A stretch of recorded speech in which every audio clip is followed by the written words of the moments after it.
Yes! Yes! Oh, man. Oh, God, I'm excited. It's Friday. We got a great weekend of games. We had a interesting game on Thursday night. I wouldn't call it overly exciting. If you started Javonte Williams on your fantasy football team, you should be excited. You did very well. You had a really good game. Big game this weekend. I will be doing live play-by-play for Chiefs and 49ers. So live play-by-play and reaction. I have not set up the live stream yet for Chiefs Niners. By the way, even though this is not officially called Fantasy Football Friday, I will be answering all fantasy football questions. If you need some assistance for this weekend, I am here. You can also DM me on either Instagram, Twitter, or X, whatever you want to call it. And you could also go old school and email me on dantalksfootball@yahoo.com. So, Kevin, yes, I am very excited. I do live play-by-play in reaction for every Chiefs game. I have not set up the Chiefs live stream yet. I really should have done that. I got kind of tied up this morning and last night, so I haven't set it up yet. But I'll have it set up. Very, very excited. Some fantasy football and overall football news I kind of want to get to. Mike Tomlin hasn't come out. It's still not official, but apparently Pickens stated that Russell Wilson is going to start on Sunday night for the Steelers. So they're going to make a quarterback switch. I'd love to know what you guys think about it. I personally think that they should stick with Fields. I'm not a fan of switching quarterbacks around. I don't like it. I think that you should keep your starting quarterback. Keep in mind you run a new offensive coordinator. It takes time to get acclimated to a new system, and I think it's a mistake. But yeah, I don't get it. And here's the thing. When you bring in a new offensive coordinator and you bring in a new system, you don't really have time to develop two quarterbacks. You develop one. And that was the whole plan all along, is that they're going to get Russell Wilson acclimated with this offense. The Steelers were thinking that they're a playoff contender, really great defense. They got some good pieces around him. So the question Pittsburgh's had is quarterback. So you get one in Russell Wilson. Well, the situation with Fields was a little unusual. The Bears, in my opinion, dropped the ball completely on how they handled the situation. Even if they did go with Caleb Williams, they should have moved Fields earlier. They should have got a lot more draft compensation. But that's neither here nor there. The more Justin Fields plays, the more acclimated, the more options he has. When I say options, normally when you have a brand new offense, you don't have the ability to call audibles as much. A lot of NFL teams, what they'll do is they'll call two plays in the huddle, and they'll run one play. And then if it's a certain type of defense, like zone versus man, then you run the second play. A lot of times you can audible out of both those plays and do something because you see a particular matchup, you got a feeling, what have you. But the longer you play in a new offense, the more familiar you get with it, the more you can. By the way, if you're not familiar with an NFL offense, it's a lot more complex than you think. If you played high school or maybe even college football, it's night and day different. Like, it's not like where you are as a receiver, like, oh, I'm going to run an out route no matter what. No, you get up to the line of scrimmage, you analyze the defense, and then depending on what the defense is, you may run 3 or 4 different routes, and you and the quarterback have to be on the same page. That's why practice and familiarity with an offense is key. That's why a lot of people don't understand that when a quarterback throws the ball and it lands like in nowhere's land, a lot of people don't understand it. It's because the quarterback and the wide receiver read something completely different on the defense. That's why I thought that they should stick with Fields, because it's going to take time to develop into a system. Remember, he wasn't getting the first team reps in training camp, but now he was getting the first team reps. And I saw improvement too. It looks like you guys agree with me. Funk! Yeah, Funk says, what's good, my guy? The Steelers should definitely stick with Fields. Russ is cooked. Yeah, I mean, listen, Denver just wanted nothing to do with this guy. I mean, Denver's paying him like $47 million just to go away. Jason agrees, man. Jason, what's up, brother? I don't think that's a good idea. Should stay with Fields. I like Fields. Yeah, I agree with you guys. I'm not a big fan of this at all. I'm really not a fan of this at all. You're doing this because you think that there's a let's see. Kevin says at the same time, Tomlin's done a lot better with worse. He's got some cred where he's earned some trust. The reason why he's doing this is because he feels like he can get better quarterback play. They're seeing something in practice. There's something going on. My opinion, pure opinion only, is that they're seeing improvements that they can make in the passing game. You have a situation. You got a very talented wide receiver in George Pickens. All the physical tools to be a legitimate number one, to be a stud, hasn't panned out. Some has to be blamed on Pickens, but I think some has to be on Fields. I love what Fields said, is that, hey, if I play better, there's no question. I love this. And by the way, if I'm Fields, even if I come back as a starter, I would say, hey, look, is there another team out there that needs a starting quarterback? I think he's shown improvement, but Daniel Jones, I don't think is the answer in New York. What about Miami? Seriously, I mean, he's not as accurate of a passer, but he's got a stronger arm than Tua. The Raiders, I firmly believe, are going to try and draft a quarterback, but wouldn't it be better just bring somebody like Justin Fields along?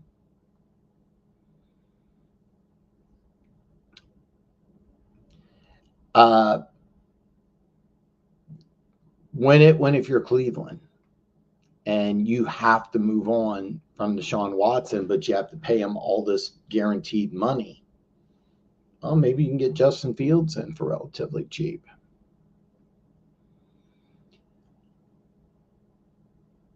The Saints have an interesting. I after watching the Saints and Broncos, we haven't talked about it, but I do want to talk about it. You lost 5 straight. You have an aging team. You might have to make a move at quarterback. Maybe ask Justin Fields to come in. Gardner Minshew signed a 2-year, $25 million deal for the Raiders. Are you going to tell me Justin Fields you wouldn't sign Justin Fields to something similar?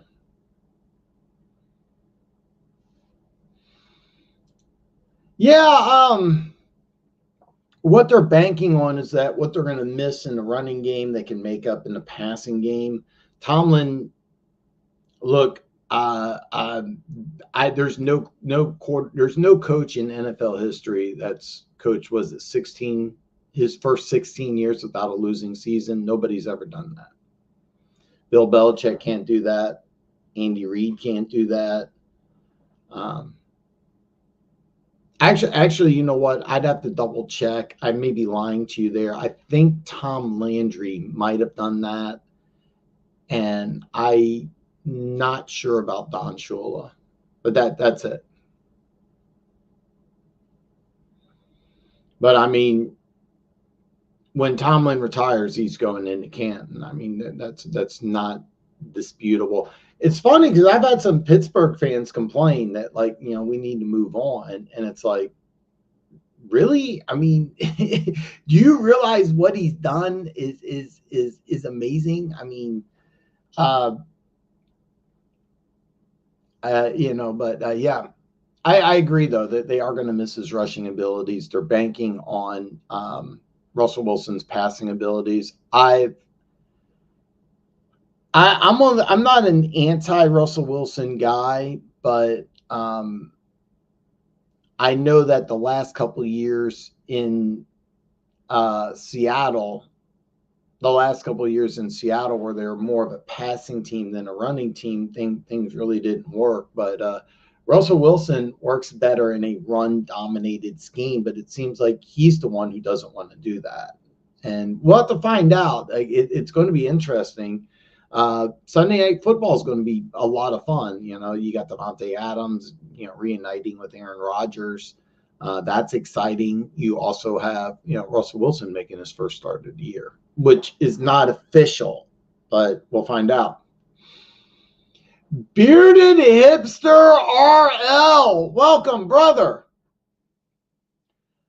Dynasty question. Oh, I love this. All right, I'm 3-3, and I might lose this week. Should I sell Derrick Henry for 2025 late first and Malik Washington?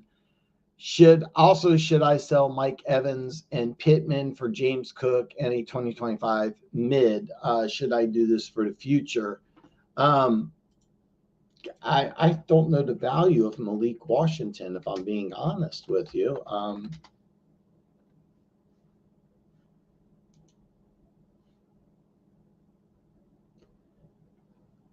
trying to remember him, the 6th round. I do remember Malik Washington. He was the 6th rounder out of Virginia. He was the guy set all sorts of NCAA records. All right.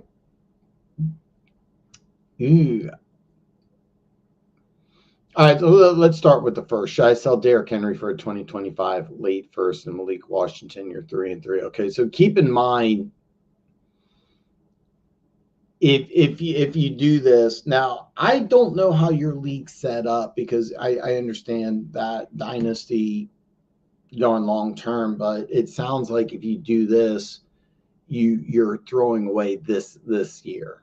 So that's something you got to think about, because is your dynasty set up or that this year there's some sort of cash prize winning, something like that?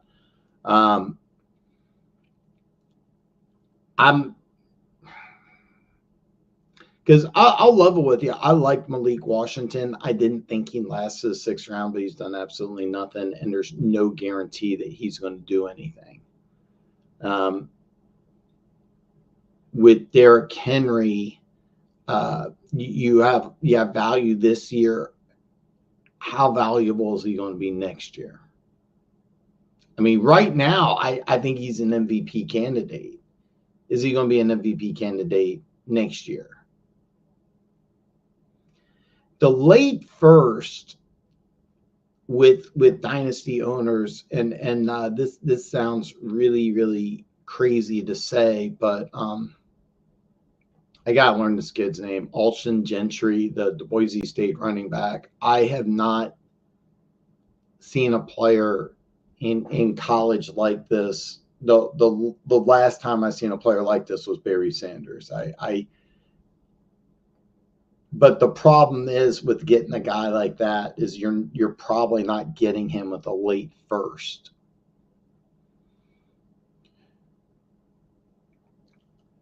I would lean against it. The only way I would use that late first is if I look at your draft for when you have out, and who can you get like a lock.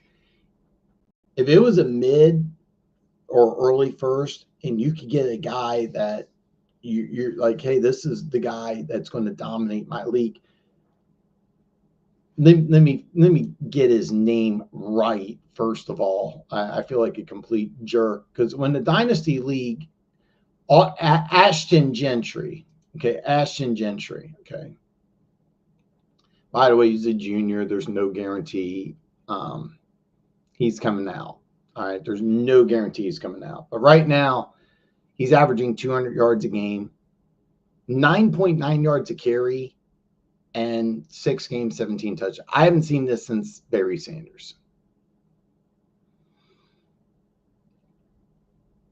This is a guy you can't draft early enough, and that's what I'm thinking of. If you're a dynasty owner, by the way, is there a chance that you could trade up? Because other dynasty owners are probably thinking the same thing. I'm telling you this right now. I don't know what's going on in your league. I don't know how many of you guys follow college, but there's going to be a couple fantasy football leagues that are going to take Gentry very high first. A late first, I'm going to guess that you're in a 12-person league. Maybe you're in a 10, so you're picking anywhere 8 to 12. You're not going to be able to get that stud. So I'm leaning against that. Okay, that's my opinion. I would lean against that, even though Derrick Henry's value after this year is going to skyrocket down. By the way, I love Malik Washington. I have no confidence that he can do anything on the pro level. He may get a chance. You never know. But, I mean, you're rolling the dice here. So, like, whoever has Malik Washington throwing him away. That late first, the question is, what can you do at the late first? If there was a chance that you could parlay that and to get Ashton Gentry, then yes, I would do that, because whoever gets that guy is probably going to dominate your league for a couple of years.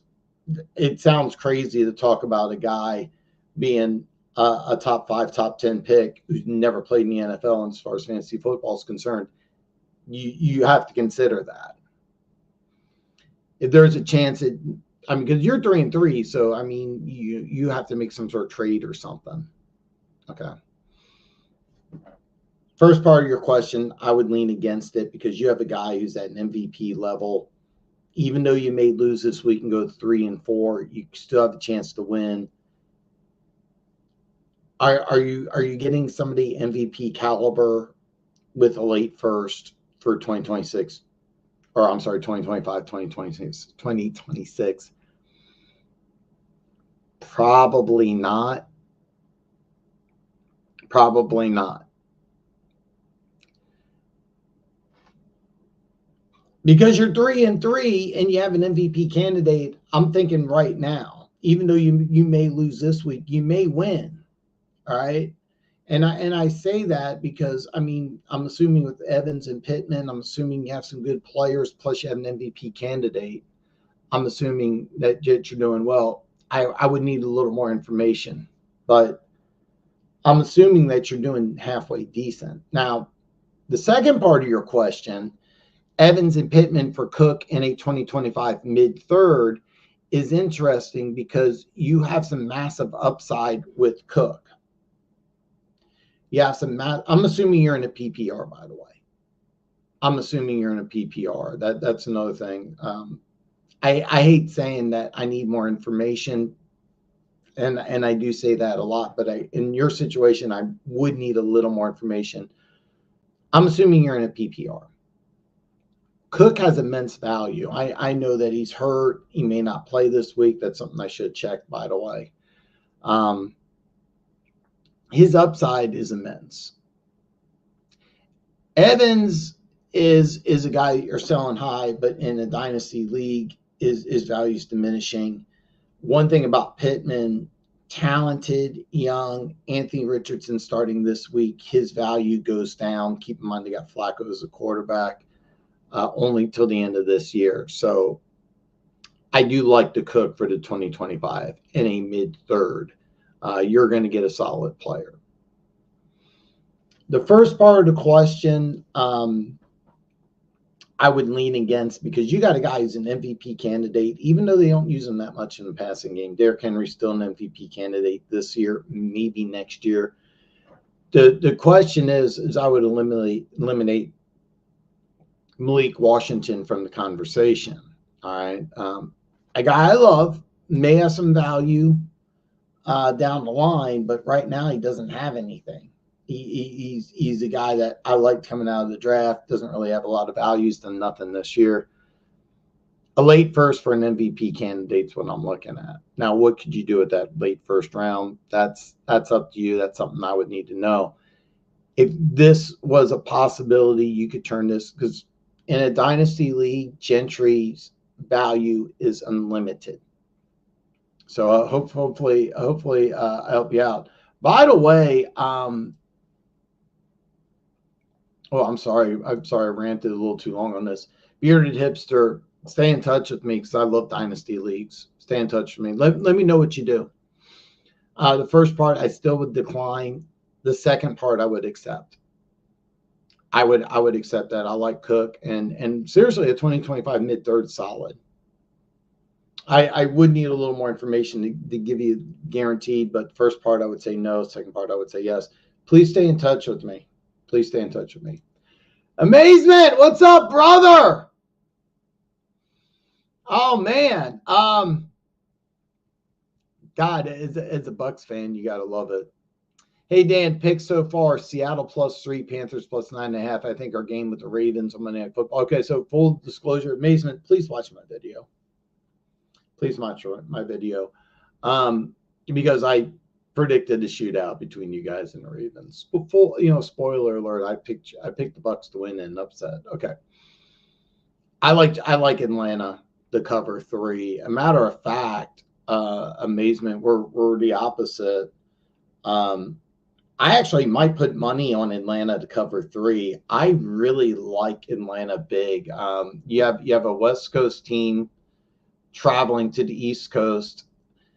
You have a really good secondary against a quarterback that likes to throw picks. A beat up defensive line in Seattle going against an offense that lately has been really tough to stop. Really tough to stop. Seattle's defense last couple of weeks has been terrible in the last couple of weeks. I really like. I seriously, out of all the games this week, I like Atlanta a lot. So I would encourage you this stay away from Seattle. Carolina, I love 9.5. I love Carolina 9.5. I really think that there's a good chance Washington's kind of overlooking this team. And you have a bad defense, but for everything Jayden Daniels done, keep in mind he's still a rookie. He's still a rookie. So I like the Panthers a lot. I also do think your Bucks and Ravens, that's going to be a lot of fun. But I would encourage you to not put that. I really like it. Of all the games, that might be my favorite, Atlanta -3. So just, Funk, I really, really, really, I'm so glad you're not on this bandwagon, because Crosby saying that, a lot of people feel like the Raiders are going to just do whatever. No, let me explain what the Raiders are doing. They're looking at a guy who's frustrated. They understand. Are they going to move him? The answer is absolutely not. Absolutely not. And I understand that Lions fans want this to happen.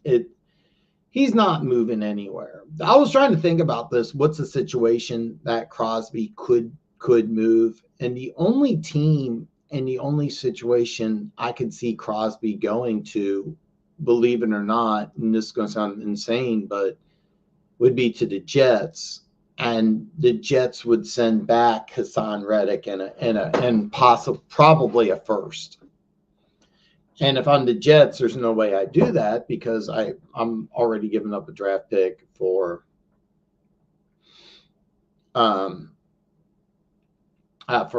Devontae Adams, and I have no guarantee of what Rodgers is going to do after this year. But the Raiders, the only way they would do this is if they got somebody like Hassan Reddick in return, who Reddick's going to be traded sooner or later. If I'm the Lions, Hassan Reddick makes a lot of sense, even though it may be a 1-year rental. Max Crosby makes no sense at all. And by the way, like I understand Crosby saying this. I understand him being frustrated. There was some improvement at the end of this year. I live here in Vegas. I'm telling you right now, there was a lot of hype about the Raiders being a playoff team this year. And there was a lot of hype about the Raiders being a playoff team. And I'm just sitting there like, how? This offense is going to be a bottom 10 offense. There's no question. There was a guy who was trying to tell him, there was a guy on YouTube, and I was thinking about bringing him on. Then he did this video how Aiden O'Connell looks like Tom Brady. And I'm like, what? Then after the week 2 victory, oh, this is second coming, Gardner Minshew's second coming to the Snake Stabler 2.0. And he gets benched. I mean, no. I mean, it's you. If you look at the Raiders, you could tell that at best, this is going to, at very best, everything goes right. They're a 9-win team, which may not be enough to get into the playoffs. At the very best. Crosby, I know, was expecting to be part of a playoff team this year.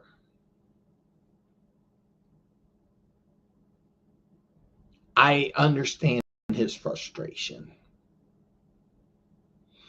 The Raiders are not going to move him. I can almost, there's not, trade deadline, a lot of crazy things could happen. I can tell you this, they are not going to move this guy. The only trade situation that would make sense to me would be to send him to the Jets, and you would get Hassan Reddick back, and you would get a first. Would Lions fans love this? Sure. Does it make any sense for the Raiders? No. I like the Vikings over the Lions too. Minnesota off a bye good, plus Lions put a lot in that Dallas game. I think they'll be a little flat. Funk says no. That was tough, man. That was really brutal. Saying that I'm not. No, I mean, I'll be honest with you. I'm a Chiefs fan, and I'm telling you, game of the week has to be Detroit and Minnesota. Gotta be the game of the week. And I'm a Chiefs fan. Gotta be game of the week. I can't wait to watch this. I'll probably do the red zone up until the Chiefs 49ers game, but there's a good chance because I had the Sunday ticket, so I can watch just what I'll probably do is after the Chiefs Niners game. What I'll probably do is maybe just go back and watch that game because, I mean, right now, both these teams, no matter what happens, both these teams look like playoff teams, barring injuries, of course. But, yeah, it's game of the week. I'm a Chiefs fan. I mean, you got Chiefs, Niners. You got some really great games. I mean, you got some really, really, really great games this week. By the way, Bucks Ravens is a fun one. Yeah, it's rough. It was a clean break. He had no muscle, ligament, tendon, or nerve damage. Should be out 4 months, maybe in time for the playoffs, but I wouldn't play him. Yeah, Funk. I know that there's some hope that he can come back if the Lions advance to like the championship game. I wouldn't even go that far. It's brutal, man, because, I mean, he was definitely a candidate for Defensive Player of the Year. So, finesse that. What's up, brother? Thoughts on trading Amon-Ra, Ferg for Reed, Debo, and Brian Robinson? That fits in my tight end. My running backs are Achane Connor and Chase Brown.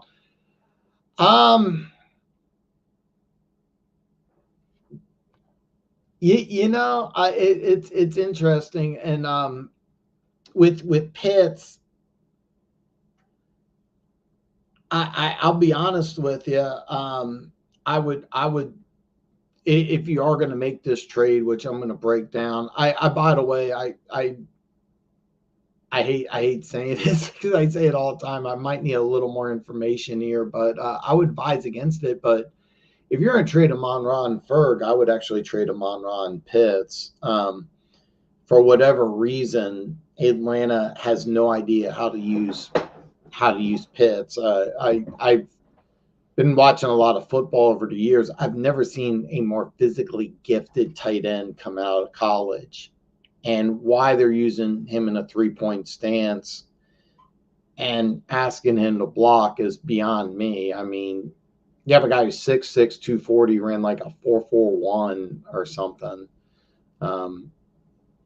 It's mind-boggling that you can't figure out how to use this guy. As a matter of fact, if I'm in Atlanta, I would put him on the auction block and see if you can get something for him, because why they're not using him correctly, I have no clue. I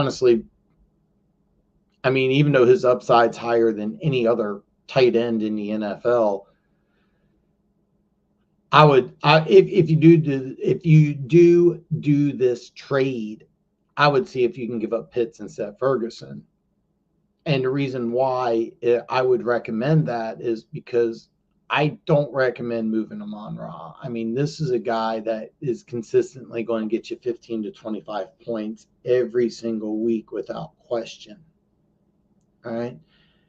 I'm going to spitball this because I do need a little more information. My guess is that you're wanting this because you're trying to ramp up for the playoffs, and that you're going for potential rather than production, and banking on upside. And I like people that roll the dice and take some chances. I mean, there's some massive upside with Reed, Debo, because you're going to get carries.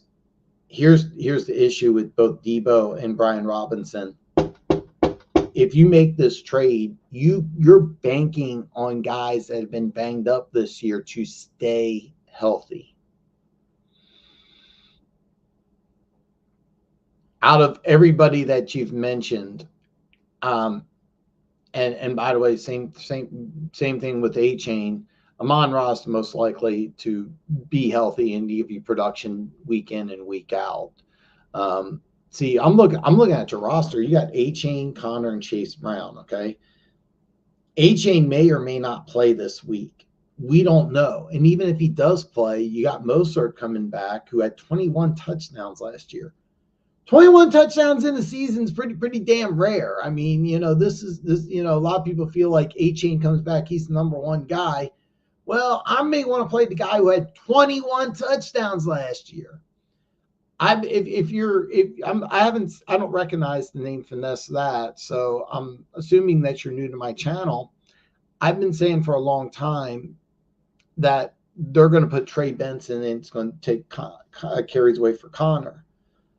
I personally would go with Zach Moss over Chase Brown. Cincinnati likes Chase Brown. All right. You got 3 running backs. You don't have that steady production that you're getting with Amon-Ra. Brian Robinson, I love. I really, really do. I'm assuming you're in a PPR, by the way. But if you make this move, you got 4 running backs. You don't really know what you're getting week in and week out. You don't have that consistent performer. Debo could be good. Jalen Reed, I really like. He's proved me wrong. I like guys that prove me wrong. Are you really going to get that guy? Who do you have that's guaranteed to get you that 15 to 25 every week? Well, you have that in Amon-Ra. The way your lineup's set up, I understand what you're doing. You're like, man, I can have massive upside for Reed. I can have massive upside for Debo. And then Brian Robinson, he gets to be that 20-touch guy running back. I can make a move, or, I'm not exactly sure what your thought process is. What I like is when you're going for a boom or bust type of player, have a guy get you some steady numbers every week, and you have that with Amon-Ra. If you're dead set on doing this, see if the guy will go for Pitts instead of Ferg. You're sacrificing upside for steady production. But if you make this move, I really want to see you have some steady production. I'm leaning against it, but I understand your thought process behind it. I would really like a guy like Amon-Ra. Look, you're an indoor stadium, a team that likes to throw the ball, really good offensive line, solid quarterback. I would prefer with your lineup the way I'm looking at it, keeping Amon-Ra, but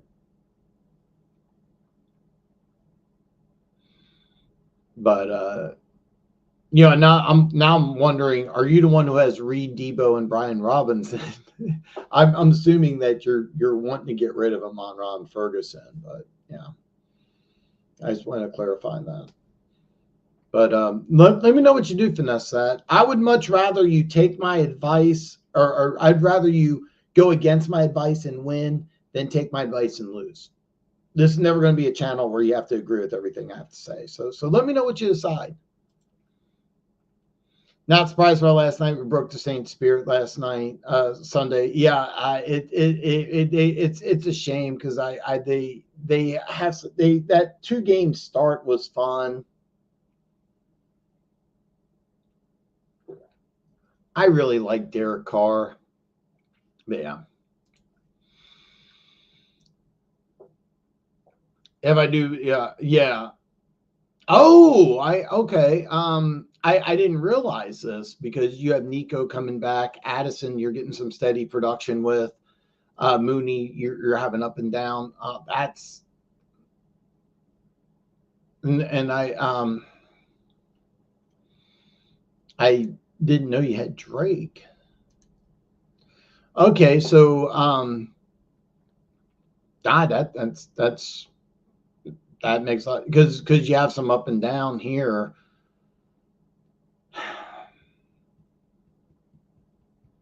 God, that makes sense. That makes a lot of sense because what you're doing is that you're flexing a receiver, not a running back. Normally, I would do a running back. God, that makes a lot of sense. I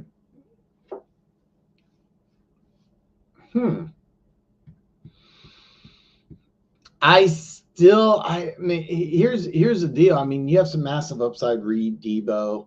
You get your steady production with Addison. Nico Collins comes back. You also Drake. God, that's actually makes some sense because Brian Robinson has a chance to be production for production. I still would advise against it, but this makes a lot more sense. Keep in mind, Finesse that. By the way, if you make this trade, you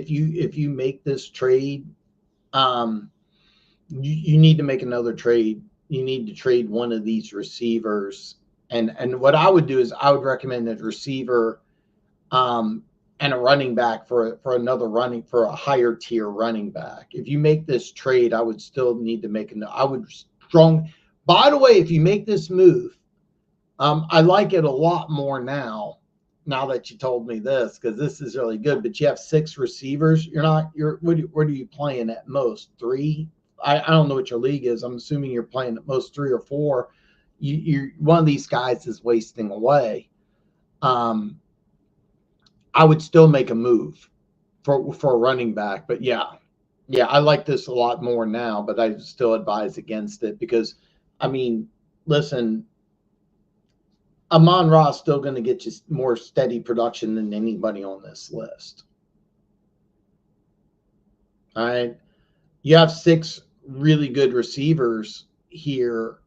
Your running back room, I really would like to see some improvement because Achane and Chase Brown, even though they you get some variance here, they're not steady, consistent performers. Where Connor, his production is going to go down.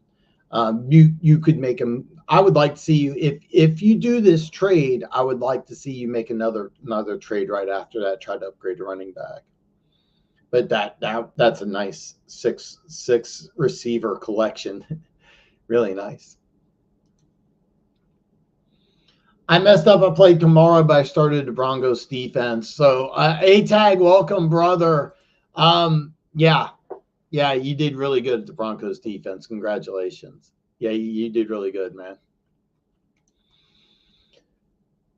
Yeah, I think he'll be back next week. If you're a Colts fan, I would really, really, really, really, really, hope that they go with. I don't agree with starting Richardson at all, but we'll find out. I'm kind of thinking after this game, you'll have a Flacco Taylor lineup, and by the way, if you're a Colts fan, let me know what you think. Houdini, what's up, brother? I tried to trade Cook and Jacoby for. Okay, yeah. Noah, what's up, brother? London for Nico or A-Chain for Nico? Oh, this is okay. My opinion only. With Mozart coming back, how good Jalen Wright used and A-Chain. Oh, I mean, he's never going to be steady.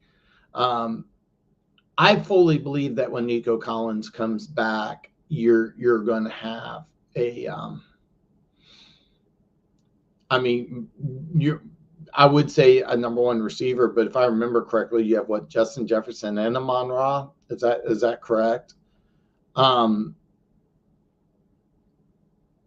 remember you had to line up from hell.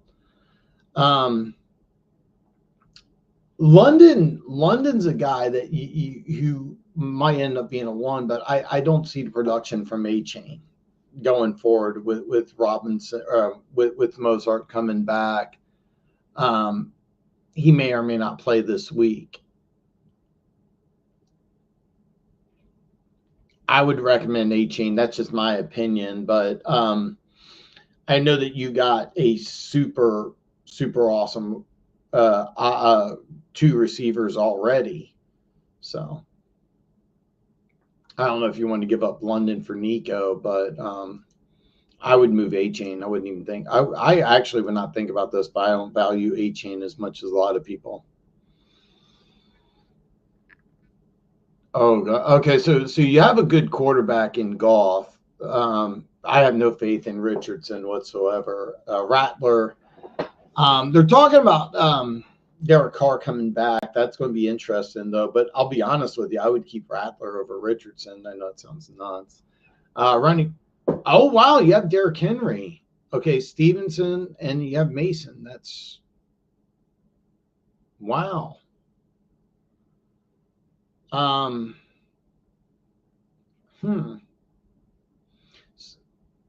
So you already have the steady production with Derrick Henry at running back. Jordan Mason may drop off. Stevenson, you have some unknown. Huh. Oh, you got Puka. You got Brian Thomas Jr. That's a solid. Pittman, don't play Pittman this week. God.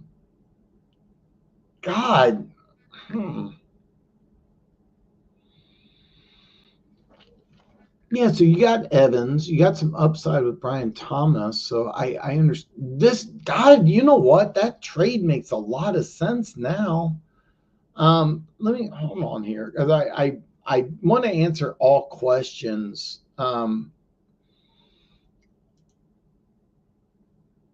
Okay, so you're getting rid of Amon-Ra, and there's no, so you don't have a tight end premium, but you're still in a PPR. I'm assuming it's a PPR. And you already have Laporta. So I get, okay, so you have Laporta, so Ferguson doesn't have that value. I would still ask if he would take I would still ask if he would take Pitts. But God, you have Laporta too. And I mean, you get your steady production from Evans. Puka, you could still hold on to while you're moving on from Pittman. You got your steady production in. God, this makes a lot more sense. This makes a lot of sense, actually. Because what you would do with Brian Robinson is he actually might be the guy that you could put in there because you don't know what's going on with Mason and Stevenson, but you have Derrick Henry and you can't bank on Derrick Henry, but you want to have this. This makes a lot of sense. Your trade makes a lot of sense. You should have left. You should have started with you have Laporta, Ferguson, and Pitts. Now I know why you would want to make that move. This makes a lot of sense. This makes a lot of sense. You don't need Ferguson. I would still ask if you can move Pitts instead of Ferg. And then you're banking on massive upside here with Reed and Debo. I still would question, let's say you get those 6 receivers. Wait a minute, you still have Puka.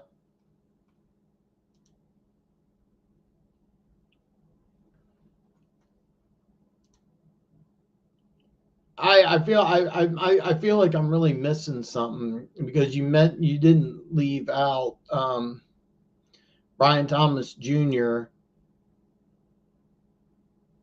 I mean, Drake, Reed, Debo, Nico, Addison, Mooney. I feel like I'm missing something because I didn't see Brian Thomas Jr. or Puka. So you have 8 receivers? Wait, are you in an 8-man league? It makes a lot more sense now. That your trade makes a lot more sense. God, I might pull the trigger there, but the only question I have for you is what kind of a league are you in? If I got this right, you got like 8 receivers on your roster?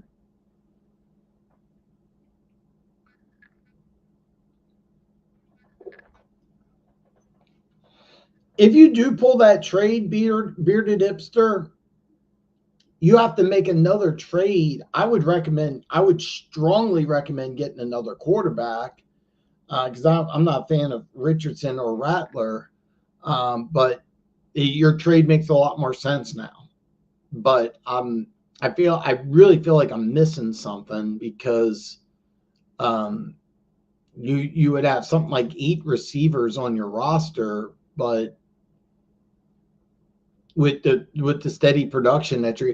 And by the way, I Laporta was banged up earlier in the year. I expect more production from Laporta, so I get why you would want to. I still would move Pitts instead, but if that's your only option, it makes a lot more sense. But I feel like I'm missing something because I'm looking at 8 receivers. I mean, what kind of a league are you in? You can't be in a standard 2 running back, 2 receiver, 1 flex, not with 8 receivers on your roster. Makes a lot more sense now. A Manster 2-3, what's up? What's up, brother? Hey man, if Kupp is, and I don't expect Kupp to play. By the way, I know there's still some talk and debate, but he's not. He's probably not going to play. So you do need a flex. As much as I love Juju Smith-Schuster, I mean, you're talking to a Chiefs fan here. He was a little banged up. Just if you're not aware, I don't even know if he's on the injury report, but he was a little banged up. So, and also in a PPR, I always like a 3-down running back. So your question is Tracy or Brown, in my opinion. Both are having tough matchups. All right, you got one against Cleveland, one against Philly. I'm slightly leaning towards Tracy here, and bear with me on my thought process. I expect Cincinnati to win, and I expect Philly to win. What do you need to do when you're down? You need to throw the ball. Well, which running back are you going to use more if you got to throw the ball? Well, you're probably using the guy who's a former receiver, not the one who's coming off of injury, who, even when healthy, is not a home run threat, where Tracy does have breakaway speed. That's kind of my thought process. I've been saying this. I don't recognize you, so I'm assuming you're new. Please hit the subscribe button, and I hope to hear back from you. I hear. By the way, if you don't take my advice, I'd much rather you not take my advice and win than take my advice and lose. So I apologize for how long also this is taken, because I want to make sure I answer every question in as much detail as I possibly can, even though I rant a little too much. I would go with Tracy. I've been saying this for a while. I like Zach Moss better than Chase Brown. Cincinnati likes Brown better. I don't think you're going wrong with either Brown or Tracy, by the way. I would just lean towards Tracy by like a hair. You have some good options here, though. You have some good options. And I don't expect Kupp to play at all. I honestly, even if he does play, you may want to go with Brown or Tracy instead. Yeah, I may lead towards the over total instead of you owe me. I seriously now, yeah, I should have pulled up Bet US. If you haven't signed up for Bet US yet, at least sign up for an account. Use my link below and check out the bonus options they have. So 51.5 is a big number, man. That's a big number. By the way, I'm going to tell you this right now. I don't know if I would do 51.5. I like Atlanta's defense quite a bit. But I'll tell you this though. If I could talk you out of taking Seattle +3, let me do that. Listen, a West Coast team traveling to the East Coast for an early game against a team that, I mean, what's the strength of Seattle? You have a really good skill position group. Well, you have a really good secondary in Seattle. I mean, and you have a team with a bad defense going against a team with a good offense. 51.5 is a big number, man. I'm looking at ESPN Bet, not Bet US, but check out Bet US. If nothing else, use the link that I have below.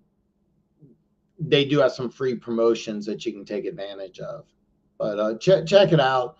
Yeah, if I could advise against Seattle +3, I and yell at me, by the way, if I'm wrong. That's normally game of the week, but I'm leaning towards Minnesota and Detroit. Of course, I'm a Chiefs fan, but yeah, I can't wait. That's going to be a fun one. Yeah, I like that one. The over under per ESPN's 48.5. I'd lean towards the over. Two decent defenses and two teams that do like to run the ball, but I mean, so many offensive weapons. I'm taking under total Colts and Dolphins, two mediocre offenses. Hopefully Richardson's pick doesn't get asked. The numbers I'm pulling up because I just use ESPN, but just for scheduling and stuff. But yeah, I mean 43.5 is a low number. The one thing I'll be honest with you, I would be very careful about that because you get Mostert coming back from injury. The Colts run defense is just garbage. Tyler Huntley off of a bye. He looked a lot better from his second start to his first start. This could be a situation where by the way, I'm going to level with you. I would not be surprised if Miami puts up 30. I would not be surprised at all if Miami puts up 30. Just be careful. Andre, man, what's up, brother? Question, Dan, you're my Chiefs guy. Brother, will CEH take anything away from Kareem Hunt? I'm personally not worried. My boys are telling me to trade Hunt now, though. No, I really, really, really don't think so. And the reason why is the Chiefs have always used like a 2-3 running back rotation, and CEH was the guy who was just spelling Pacheco, and he's going to be the guy that's just spelling Kareem Hunt. The only way Hunt won't get more. But I'll be honest with you, I almost like Hunt more than I like Pacheco, even though Pacheco runs harder. Hunt's a little bigger. Both are pretty similar in the passing category. CEH may take some touches away from Sami Perine, who's the third down back, but Perine's another bigger running back or CEH. One thing about CEH is that I was really thinking that he's not he's 5'7", but he's 210. He's a powerful dude. He's a powerful runner. But he didn't really run that way. But he's a good receiver. I don't think the CEH move is going to take anything really away from Kareem Hunt. He's been, to be honest with you, he's been the definition of a bust. I didn't like the pick when they made it. He hasn't shown much of anything. Kareem Hunt's just a better player, man. I mean, they brought him back on this is a former first round pick. They declined the 5th-year option. They signed him to come back on a 1 year. They're giving him $1 million. I mean, be honest with you, that's pretty generous. And I think they did that because he's a good locker room guy, but he missed 4 games. It was a PTSD issue, some sort of personal issue.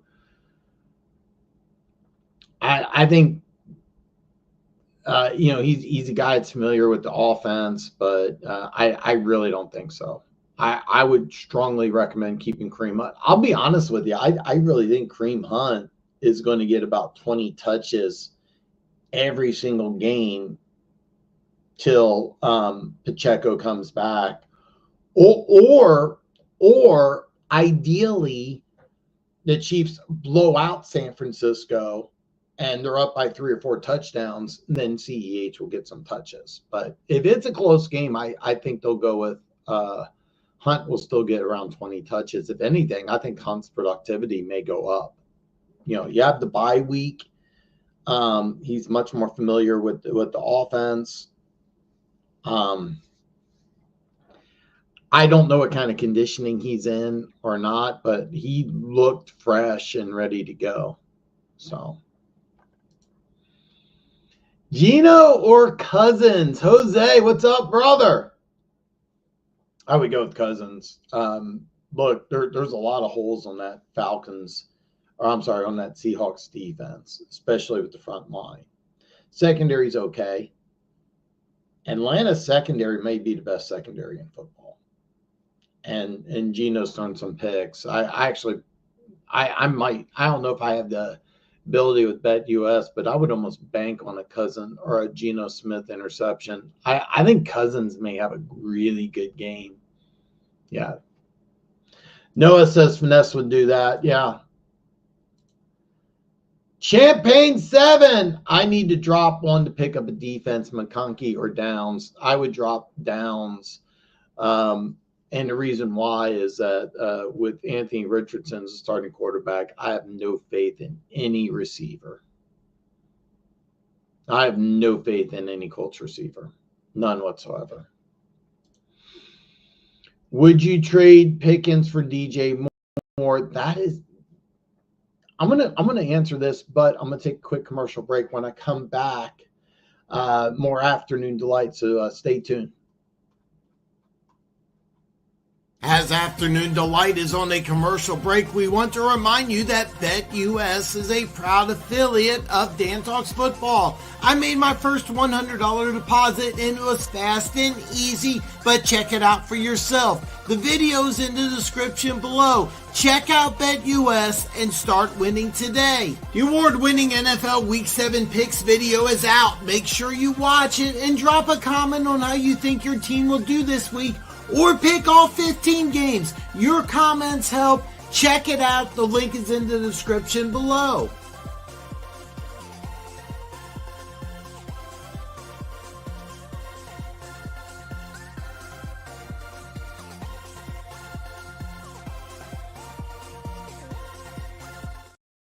All right, back with hour 2 of Afternoon Delight. Champagne 7, would you trade George Pickens for DJ Moore? Look, with Russell Wilson as the starting quarterback, which I don't recommend, but Pittsburgh has its reasons. You have an unknown with George Pickens. Now with DJ Moore, this year, I think he's going to be the number one guy. Caleb Williams has played well, but I mean, you really have an unknown. You have higher upside with Pickens. You're going to have a higher floor with Moore, and I love DJ Moore. So, you're if you have to do it today, right now, if you need steady production, sure. I would advise against it, though, full disclosure. If the offense is significantly better with Pickens, I would you may want to hold on to that. You may be getting something really, really good. The upside is crazy high with Pickens. But if I was you, I would hold off. But yeah.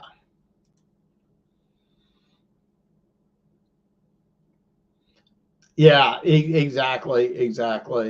Yeah, I would drop downs. Dave, yes. Yeah, congratulations on starting Javonte, and this is what I was expecting. They were talking about it just being a knee issue. I think it's more than that, but yeah. Are we still going Rodgers over Kyler and Ingram over Kraft?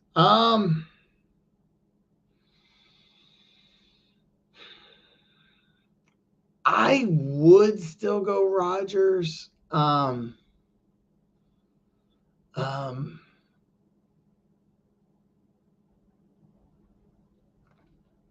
that Ingram over Kraft is so hard. Yeah, I don't feel great about. I feel more confident for Rodgers over Kyler and barely Ingram over Kraft. Barely. Yeah, but I don't feel with Ingram and Kraft. I really want to argue Kraft. I really do, just because that whole Jacksonville thing just looks like a disaster on the Green Bay side. I'm looking at a high-powered, really well-run offense. In Jacksonville, I'm looking at a dumpster fire. Rodgers, I feel a little more confident about. But yeah, yes and yes, but I'm not super, yeah. Exactly. This is exactly what I'm thinking. Yeah. Yeah. That's yeah. Is Madison a good flex this week over Jay Downs? I would, yeah, I have no confidence.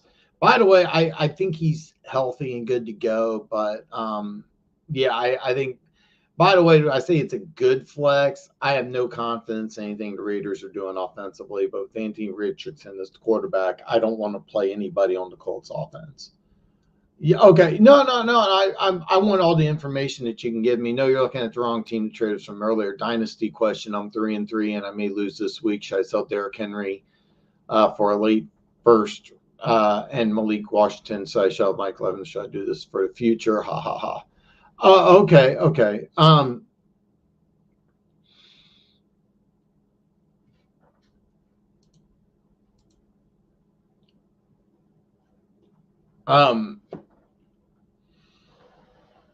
Well, I mean, okay. So again, you're in a dynasty league, so I'm assuming you can keep Derrick Henry, right?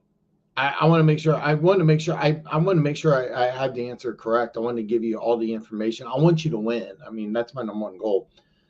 Should you sell Derrick Henry for a late 2025 first and Malik Washington? I wouldn't recommend that, because you have a guy who's an NFL MVP this year, going to be wildly productive next year. All right. look, Derrick Henry's 30. I mean, how long is he going to be really, really productive? I think this year, next year, you can bank on. Okay.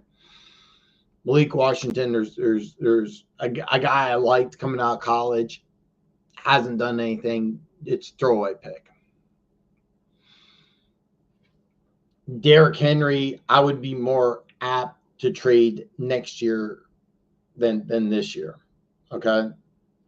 Your other thing, Evans and Pittman for Cook in a 2025 mid-third, I do like. And the reason why is that you're getting some massive upside with Cook, where Evans is on the downside. And as long as Anthony Richardson's the starting quarterback, your Pittman's kind of wasted. But I like this. Even though Cook may not play this week, I like the Cook into 2025 mid-third. I don't want you to get rid of Derrick Henry for a late 2025 first. The reason being is that with that 2025 late first, are you getting an MVP type caliber player? The answer is no. And that would be the issue, because if you had a mid first round or an early first round in a dynasty league, Alshon Gentry, the Boise State running back, you might, I'm not exaggerating when I say this, and you're probably going to shake your head. There's going to be a few people who are going to look at this and say, Dan, you've lost your freaking mind. He's never played one snap in the NFL. If you're in a dynasty PPR league, you may want to consider taking Alshon Gentry #1 overall. That's how good I think he could be. I really believe that. You may want to consider taking him #1 overall. I know that sounds nuts, but if you're in a dynasty league, depending on which team he goes to, you never know. He might be that good and that valuable. I'm not exaggerating. His college numbers, I haven't seen anything like this since Barry Sanders. He reminds me more of a Marshall Faulk type of player, like a guy with home run speed that can catch the ball. I don't know if he's the same type of receivers like Marshall Faulk, but yeah. If you had a chance of getting Alshon Gentry with the 2025 draft pick, or getting somebody who's an MVP caliber player, I would make that move. A late, you're not getting that. That's why I would advise against it, where Derrick Henry's still an MVP caliber player next year. So let me know what you do, man. But the second part, trading your two receivers for Cook in a 2025 mid-third, I would recommend doing that. You have some massive upside with Cook. Mid-third round pick, you could still get a really, really, really good player. With your 2025 late first, you're not getting somebody who's an MVP caliber player, in my opinion. So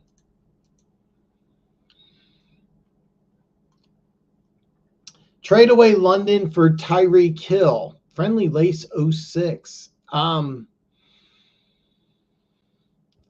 man.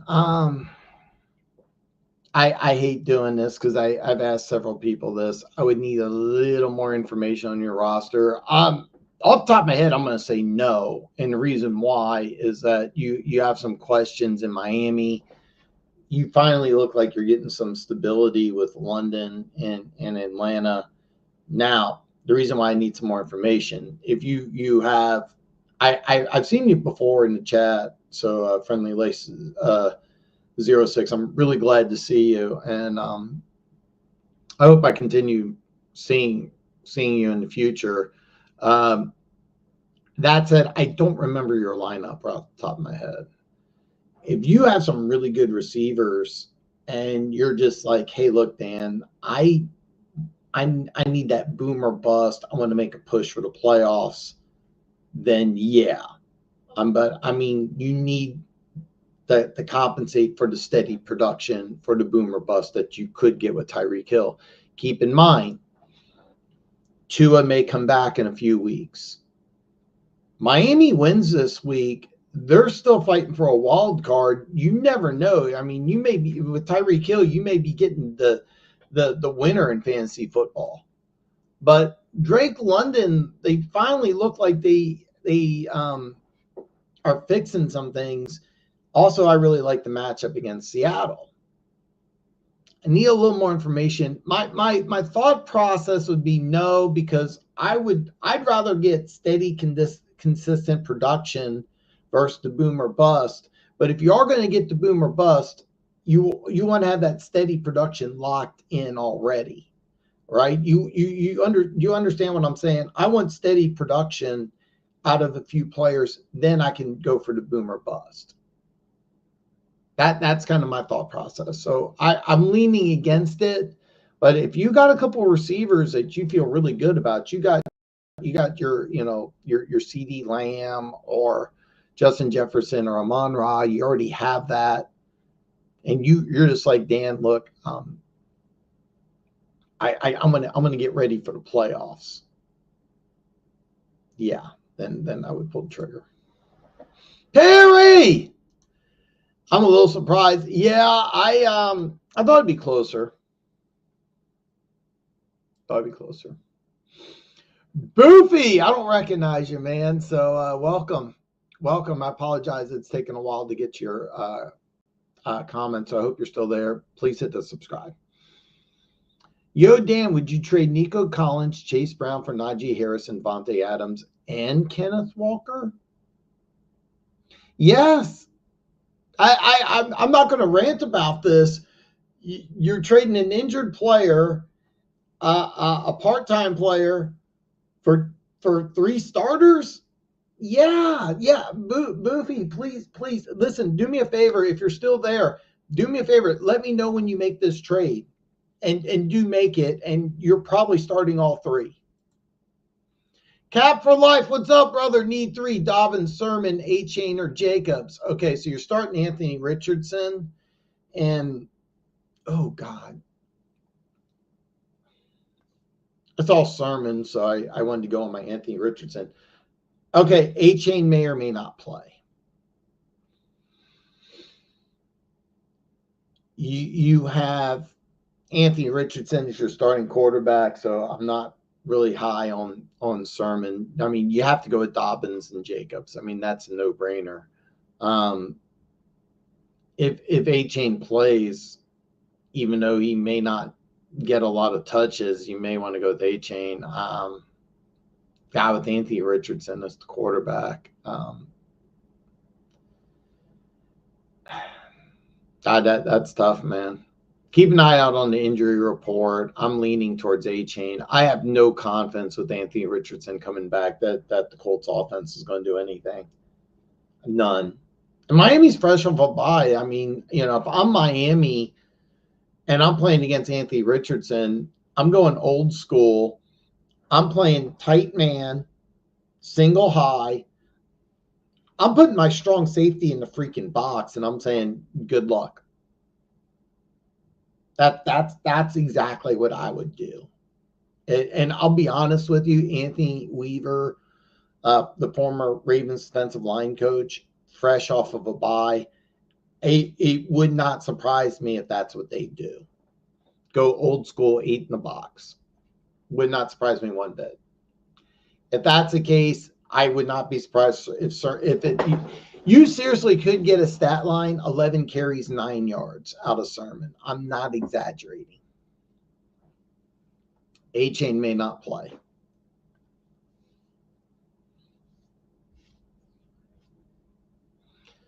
That said, if A-Chain doesn't play, you got to start Sermon. If A-Chain plays, you got to start him. But Dobbins and Jacobs are no-brainers. No, I like the way Rattler played. Denver has a really, really, really good defense right now. Denver's defense is very, very, very, very good. I'm gonna move on, but I would love to kind of rant on the Saints for a little bit, but I wanted to make sure I answer all the questions. But yeah, I thought he played pretty well. I didn't leave the game going, This guy, there's a lot to like about Spencer Rattler. There really is. Oh, yeah, Cousins. Yeah.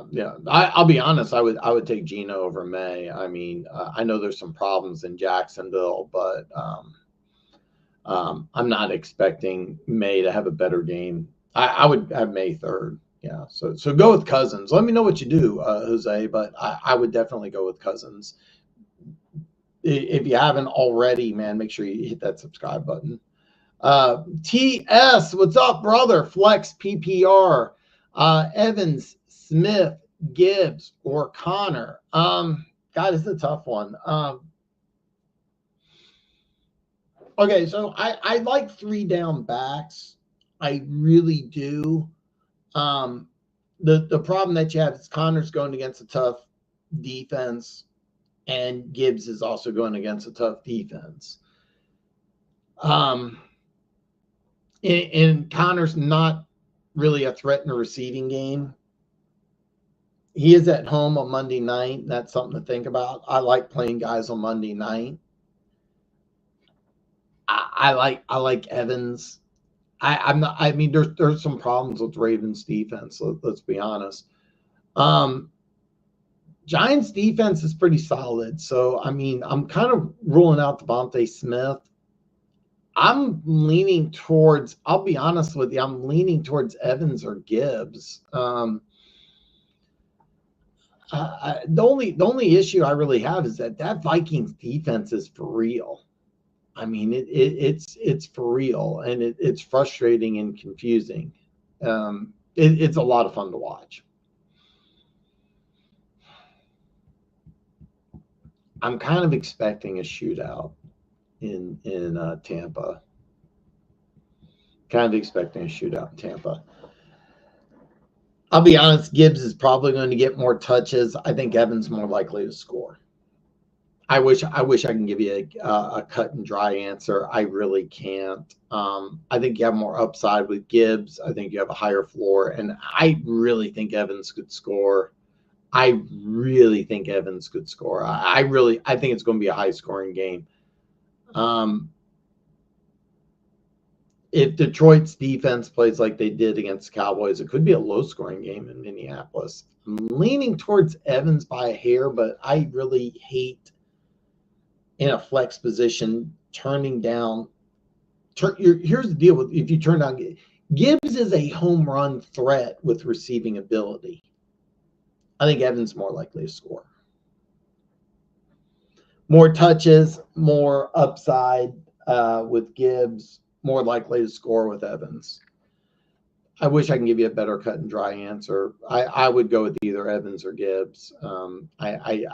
It kind of depends on your situation. If you need steady production, I would probably go with Evans. You want to roll the dice, you can go with either Connor or Gibbs. The thing with Connor is that that Chargers defense is tough, man. So sorry I couldn't give you a more clear-cut answer, but that's just kind of my thought process.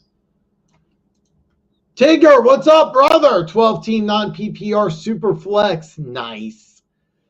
2 quarterbacks. I have Lamar, Hall, Mason, Diggs, London, Ferguson, Mixon, T. Law, benches, Aguilar, Derek Carr, Hunter Henry, Justin Hill, Hunt, Jerry Jeudy, Zach Moss, and 5-1. Help me win it all.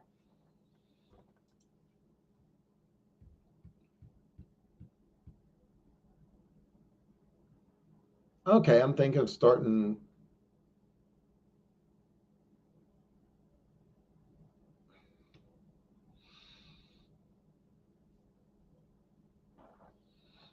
You're all right.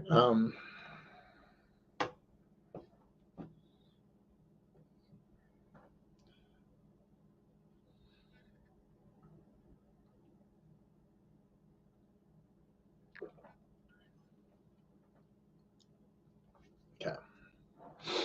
No. Tigger, let me help you right now. Do not bench what might be the NFL MVP who's playing on Monday night. Do not bench Lamar. Tough matchup in Tampa. I get that. No, do not do this. By the way, Mason's banged up. And the Chiefs, the most fantasy football points they've given up to a running back was Derrick Henry, who had 53 yards and 1 touchdown. That in most leagues, that's about 11, maybe 12. I don't think he had a catch in that game. Mason's not going to be wildly productive against the Chiefs defense, okay? You could put a lot of different players with Mason. Under no circumstances should you bench Lamar Jackson. I do want to be very clear. So you're in a 2-quarterback PPR. Okay, look. I know Trevor Lawrence has been disappointing in a PPR Superflex league that you're in. You have to start Lamar Jackson, and I also think you have to go with Trevor Lawrence. I think you got to do those things. Okay, I would start Hunt over Mason, but keep an eye out on the injury report. But under no circumstances do you bench Lamar Jackson, who right now is the NFL MVP. Or it's Derrick Henry. Do not do this, please. By the way, keep an eye on the injury report. Mason may not play. I would go Kareem Hunt for Mason personally.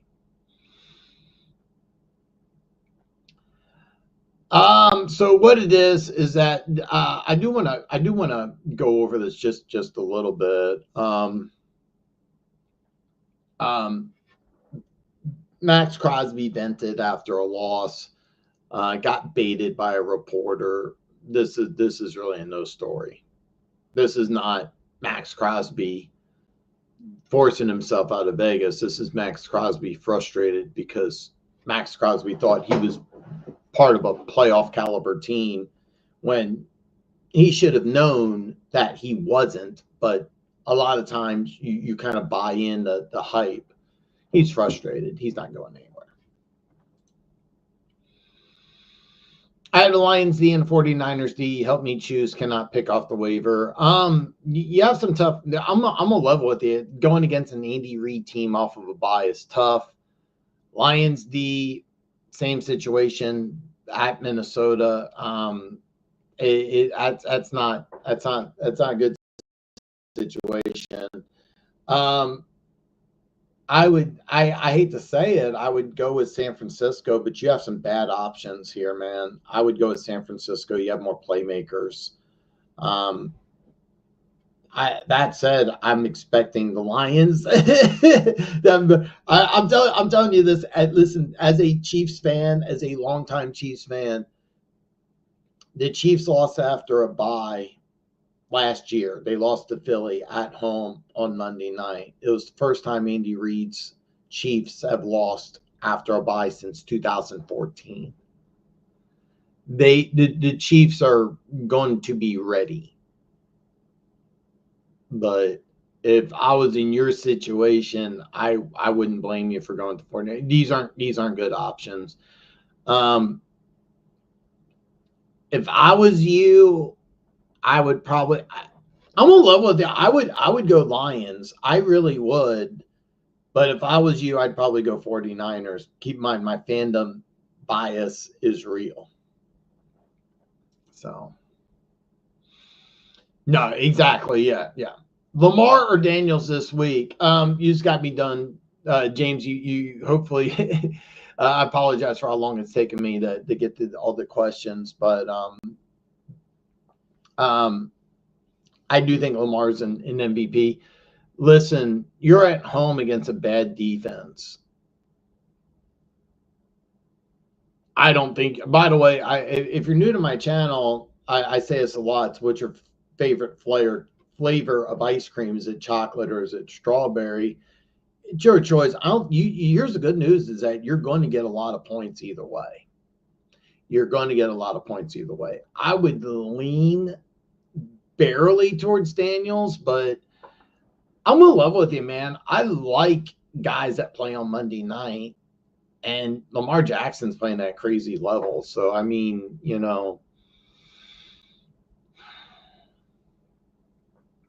Daniels has the better matchup, but do I really want to go against Lamar Jackson? I mean, Jaden Daniels has been playing lights out. He's still a rookie. I'm gonna flip. I could flip flop here really easy, but I'll be honest with you. I might stick with Lamar, but I mean Daniels has the better matchup when you're in a fantasy football league. Matchups are key, but I mean I'm gonna level with you. I would probably here's the deal: if you go Lamar Jackson and you lose. I can understand you being mad, but I mean, if you go with Jaden Daniels and Lamar Jackson blows up on Monday night, you're going to hate yourself more than anything. If you go with Lamar Jackson, Jaden Daniels blows up, you're going to be like, well, I got an MVP guy on Monday night. So I probably want to talk myself into Lamar, but I mean, you're not wrong either way. Let me know what you do, man. That's a very, very, very tough decision. I would lean Lamar barely, but I could really argue Jaden Daniels. I want to make sure I answer everybody's question. I'm not diminishing your question because this is a very tough one. Lamar Jackson's probably an MVP right now. It's hard to put him on the bench. Yeah, we'll find out what happens, Barry. Jay Smells, who should I trade? Should I trade Adams for Montgomery? That's a tough one. I think Adams going forward is probably a potential low end 1, high end 2. Montgomery, Detroit seems to be using Gibbs more than Montgomery. I don't think they should. Keep in mind you have a 3-down running back with some size, one of the best offensive lines in football. Versus a player who, honestly, you really don't know. I hate saying this, but I mean, I need a little more information. I mean, if you got some loaded receivers and you need help for running back, yeah. If you are struggling with receivers and Montgomery's starting for you, then no. I'll be, if you're in a PPR league, Montgomery's a 3-down back. I think he does have value. I mean, so I mean, I kind of need a little more information here. I'm sorry, man. If you're in a PPR league, I don't like giving up 3-down running backs. That's just me. If you need help at the receiver position, I know Adams hasn't done much, so his production is going to go up. I'm sorry, man. I know you waited a long time for me to get to your question, and I wish I could give you a better answer. I just need a little more information. I would lean against it, but I will say this: Adams' upside is immense. So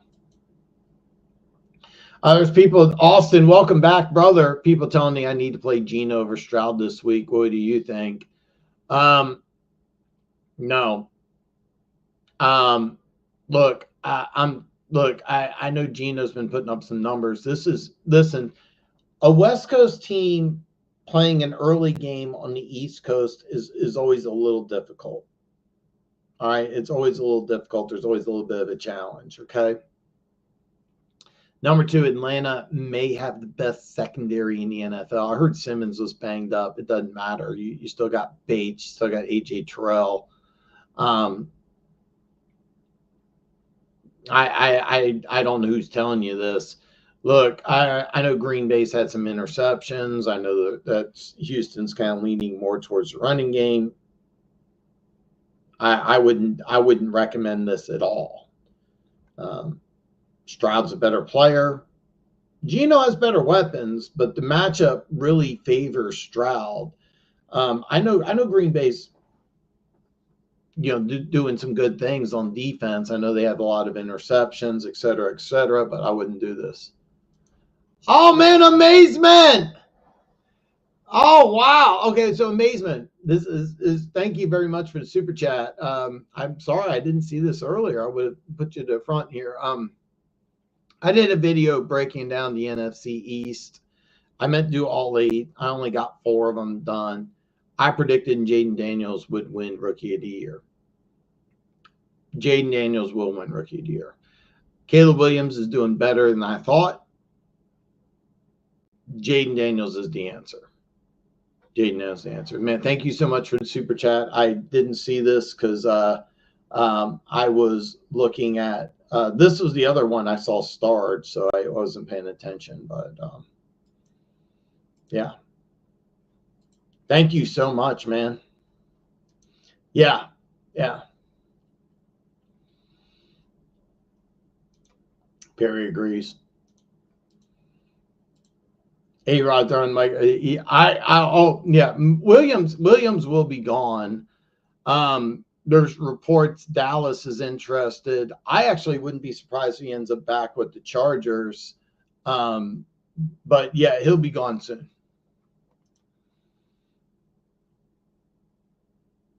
I have Dak. Well, I mean, Dak's on a bye this week, but you're not.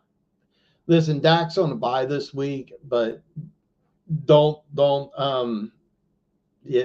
term, no. Yeah, I agree, and I agree with Perry. Yeah, thank you, amazement. Dan, full PPR. Should I start Hunter or Jacobs this week? Ooh, God, Andre, that's a really tough question.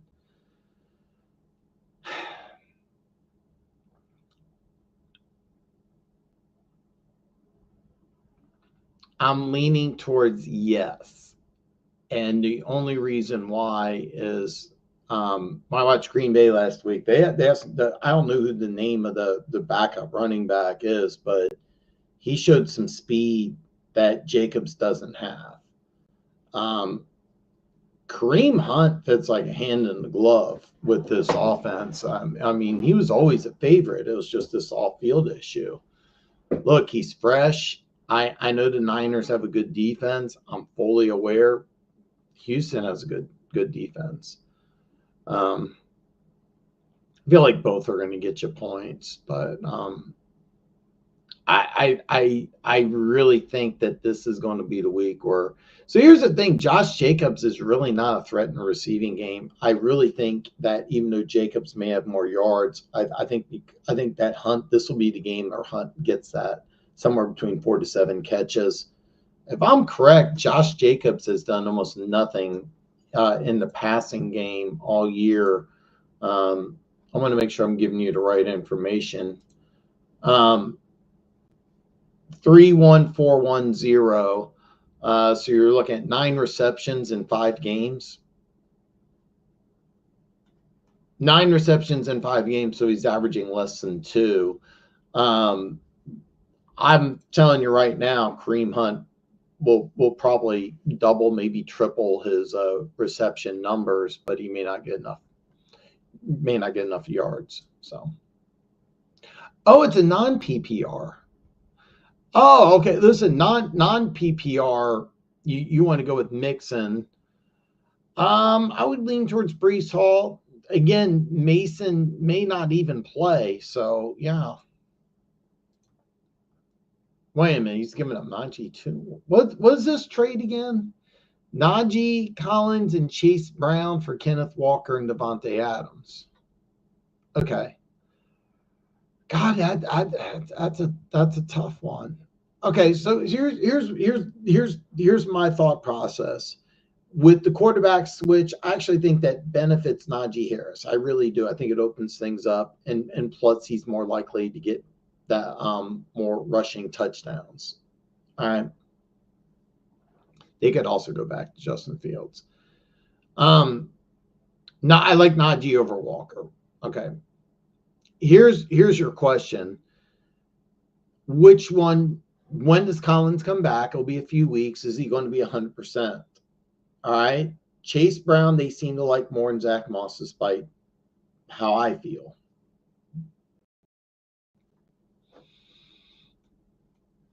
I don't remember what your roster is off the top of my head. I don't remember what your roster. Okay.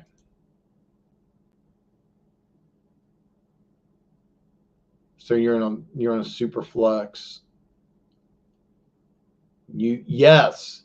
Okay. All right. You first of all, you would please you listen, please start Lamar Jackson. Don't bench him. And second, yes, wait a minute, you have Kenneth Walker?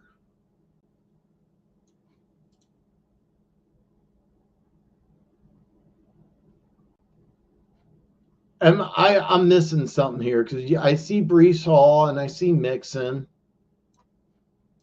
I didn't know you had Kenneth Walker.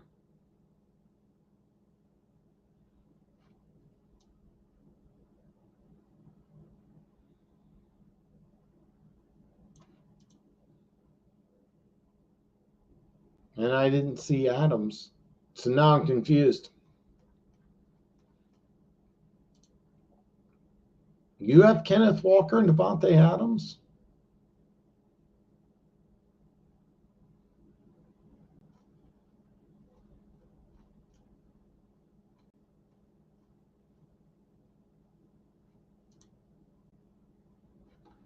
I'm sorry, man. I'm very confused now.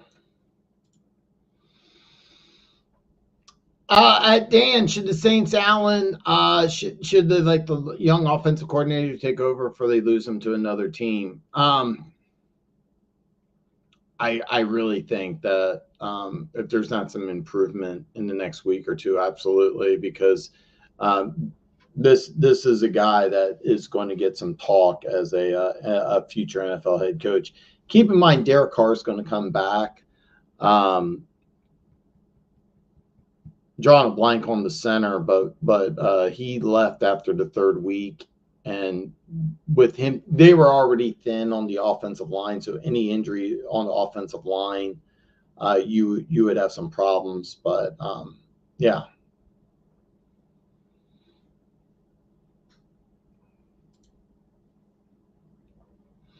Oh, big time, big time. Yeah. Evans is more consistent. Gibbs is not. Please don't use the. I do recommend using him in a super flex league where you play. Here's the problem: is he wants to bench Lamar Jackson and use Trevor Lawrence instead of Lamar Jackson. It's like, no, you have to use Trevor Lawrence. So, Javon 1107, would you play Monty or Ayuk in their matchups in Week 7? Both of them have tough matchups. I still like both of them, to be honest with you. I don't not recommend a 3-down back with a really good offensive line. It's just that they like using Gibbs more. I would use Montgomery more. I mean, you're still getting probably 10 to 15 touches. Yeah, I'm fully aware the Vikings tough defense, especially at home. Brandon Aiyuk is I mean, his production is going to go up. I just don't know about this week. There are guys that I mean, these are both guys you have to understand. These are guys that you want in your team unless your roster's loaded. So the answer, yeah, but I wouldn't. I hate to say this. It took me a while to get to your question, but I need a little more information on your whole roster. But yeah, I still think that you play these guys. It's just tough matchups. Keep in mind you may have some better options at running back or receiver or flex, depending on your league and your situation. But I still like these players. But tough matchups this week. Yeah, exactly. Yeah, Stroud over Geno, absolutely. Seahawks have good wide. Yeah, exactly. And this secondary from Atlanta is really, really, really, really good. This is a really good secondary. They have some really good players, and you're at home.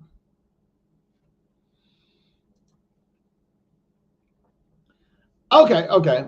I have Mahomes. Nice. Hall, A-Chain, Devontae Smith, Douglas, Njoku, Chris Brown, Colts, Butker in my lineup. Benches, Ayuk, Monty, Bigsby, McConkey, Hawkinson. Is Hawkinson out? I thought Hawkinson was playing. Let me double check. No, you're right. You're right. You're right. All right. You're right. All right. ESPN 3 hours ago, Hawkinson is listed as questionable for Sunday's game against the Lions. Okay, so keep an eye out on the injury report because if Hawkinson plays, you want him over Njoku, who, by the way, he has his own injury issues. That's the reason why I would make a questionable Hawkinson over Njoku. I love both your tight ends, by the way. Okay. Let me see here. A-Chain's a guy also banged up. I would put Montgomery in over A-Chain. God, that's tough because you by the way, Colts defense is not good, so you have some problems there. God, so with the running back situation, you really got to follow the injury report because I mean, I'll be honest with you, Travis Etienne Jr. Listed as questionable, be a game time decision. Jeez, that's awful. Tough defense.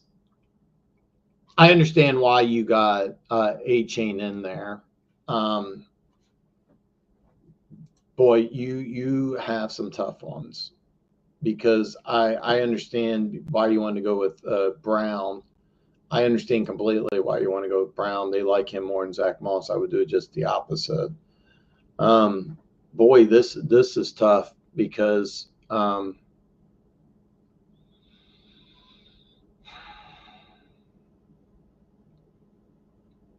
Devontae Smith and Douglas. I'll be honest. I would probably put Aiyuk in over either one of those guys. I mean Aiyuk, you have more upside. You really do. I would do that. I wouldn't even. I'll be honest with you. I wouldn't even think about that. I would do that. A-Chain's off the injury report per ESPN. I mean, if he has a good game, your Colts defense is not doing well, and he could have a big game.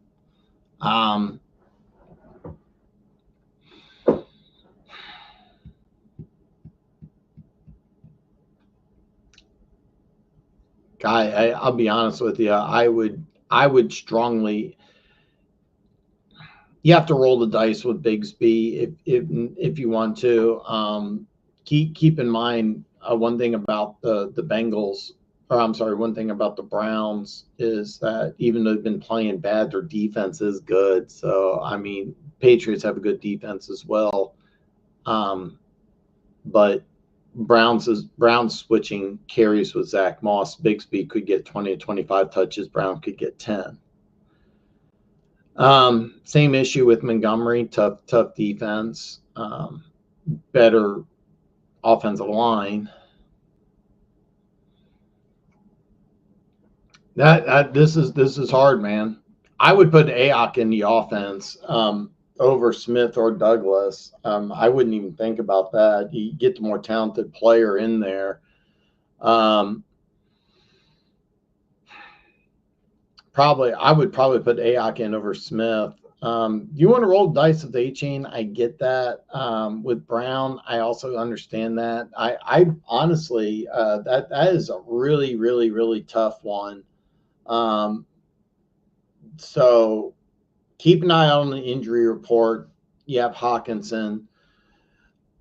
I don't know what part of the country you're in. I'm in Vegas, so that Jacksonville game is it's 6:30 in the morning.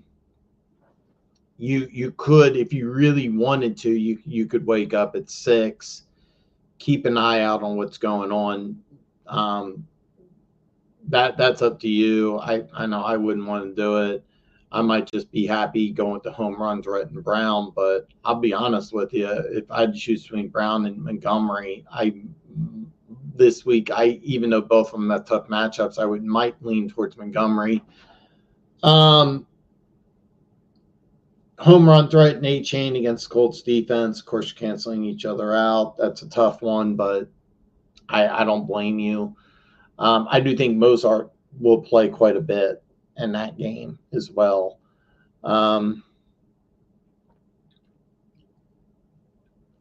You can. I think you have to. Here's the get AOC in there. Follow the injury report. You may want to go with Hutchinson.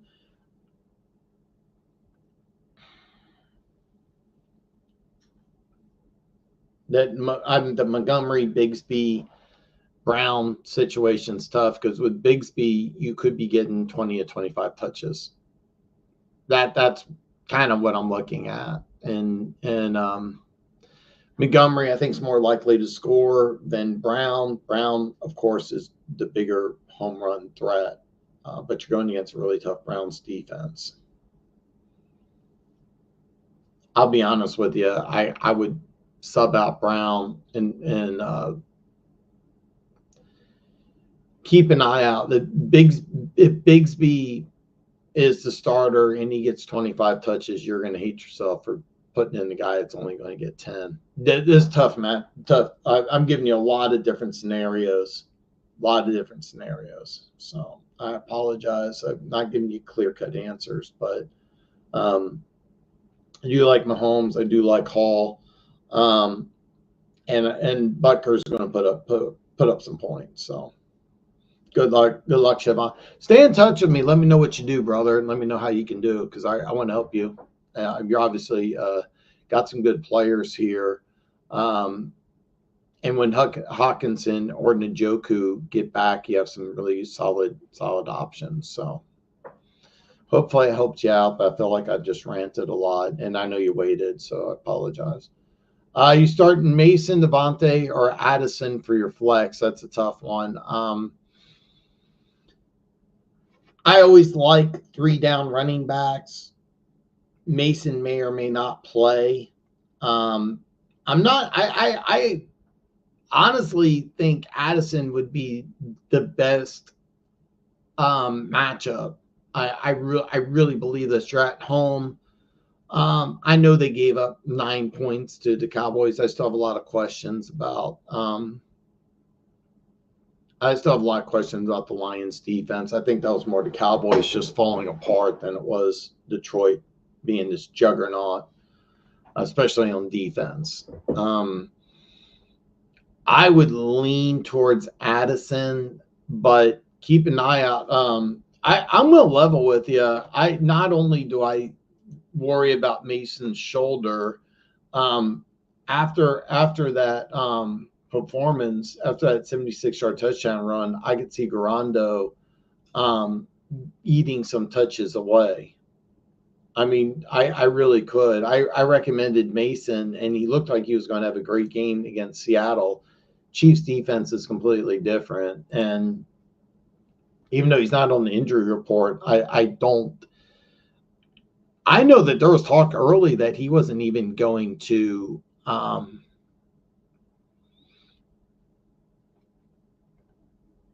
there was some talk he wasn't even going to play. He's on an injury report now, but Chiefs have done really good against running backs. Normally, I would always go with the running back. I mean, because Mason, out of all of them, Mason's going to get the most touches if he's healthy. Got one of my rants here, but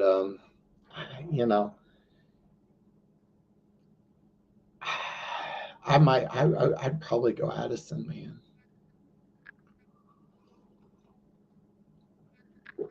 But look, he's playing against my Chiefs. Look, that injury report thing really bothers me. He's not on it now, but there was talk he wouldn't even play. Chiefs defense is for real, and it's after a bye.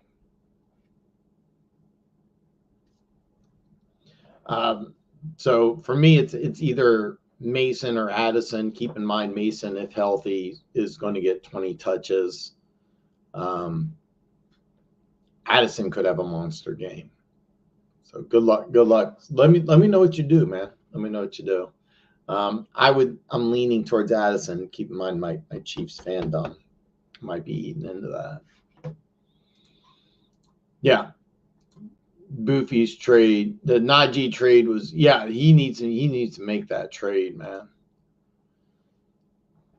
Need a running back in PPR. Kareem Hunt, Ramondre Stevenson, or Tank Bigsby. Thank you. I would go with Hunt. Now Stevenson's clear; he is going to play. Travis Etienne, game time decision. I would go with Kareem Hunt. So.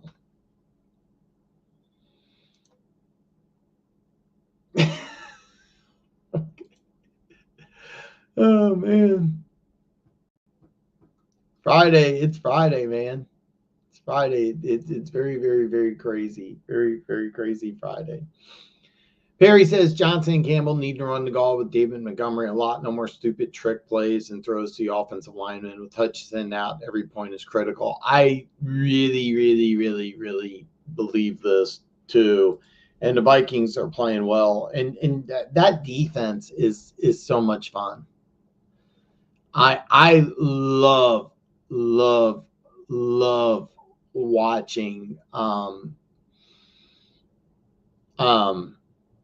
I very, very, very much love watching that Vikings defense. It's so much fun. It's so much fun. I'm geeked out as a old school football fan watching that Vikings defense. It's a lot of fun. Yeah, man. I didn't really comment on McConkey and the reason why.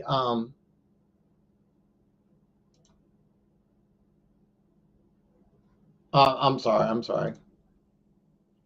I didn't comment on McConkey. I'm not really sold on the guy. There was talk about him being the number one guy. I personally still think it's Quentin Johnston. I know he's banged up, and the one thing is about the Chargers is the Chargers. I really think the Chargers are just going to lean on the running game. I really, really do. I don't think McConkey's a guy that's going to get you a lot of production this week.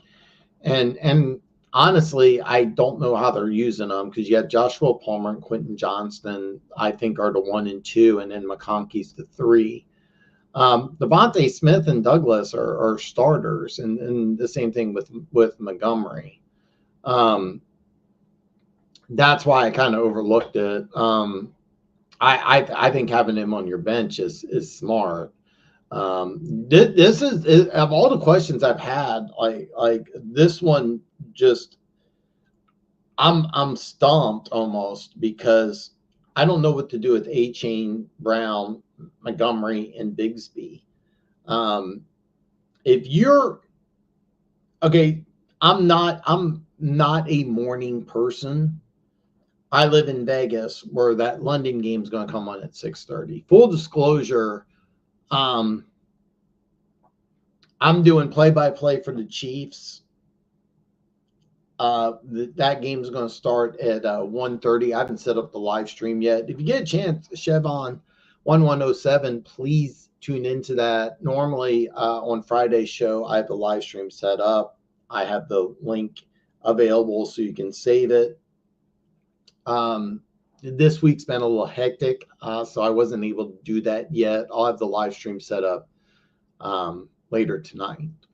So please join me when I do the Chiefs game. I do play-by-play and reaction. But with Bigsby, if Etienne is out, you have to start Bigsby.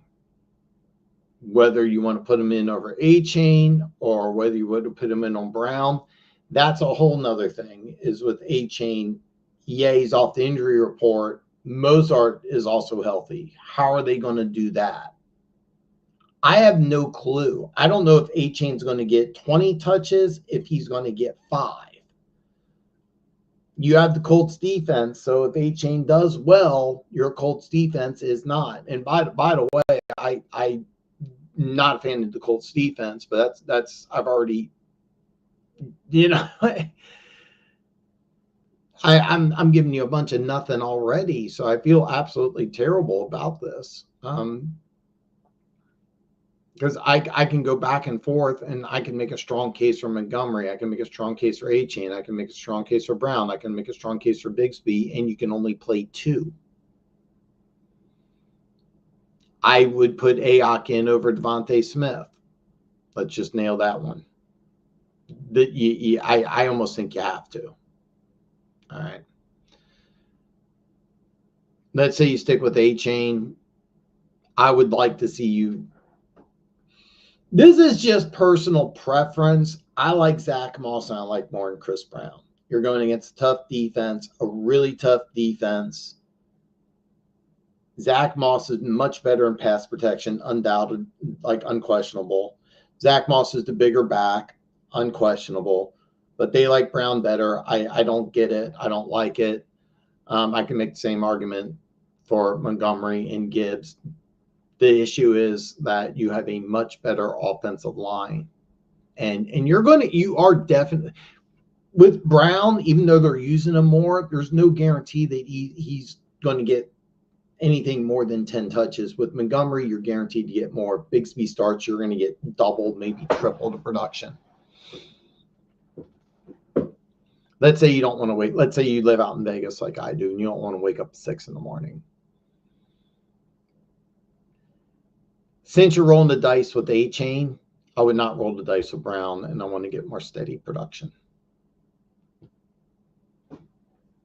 I wouldn't mess with McConkey this week. Keep an eye out on Hutchinson, because if he plays, you 100% need to. And I hope you do well. Listen, I don't recognize you. Make sure you hit subscribe. Please stay in touch with me. My social media links are below. Stay in touch with the YouTube show. I'm live Monday through Friday. 1 to 4 Vegas time, 4 to 7 Eastern time, depending on where you are in the world or in the country. So let me know how you do. And I hope to see you when I do Chiefs 49ers play-by-play. And hopefully you don't have to worry about anything, because Mahomes is going to throw for over 400 yards and 5 touchdowns. So, yeah. And by the way, you're right. That's what a good team does. And let me not, I feel like I do this quite a bit. Let me not take away anything from the Detroit Lions. That is a very, very, very good football team. Very, very good football team. Dan DBC, how's it going, brother? Yes. Let me know, please. Austin, I've been loving seeing you in the chat, man. It's been a real treat. I'm glad you found the show, and I'm glad you've been commenting. I really appreciate it.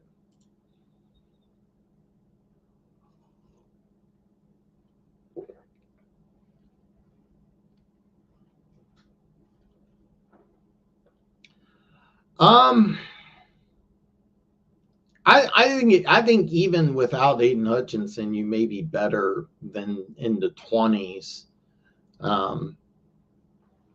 Jack Campbell's a guy I like. I love Brian Branch. I mean, Terrion Arnold's getting better. I mean, like, the upside is there. It's just that I was coming out of college. I knew former free safety, switched to corner. He's raw.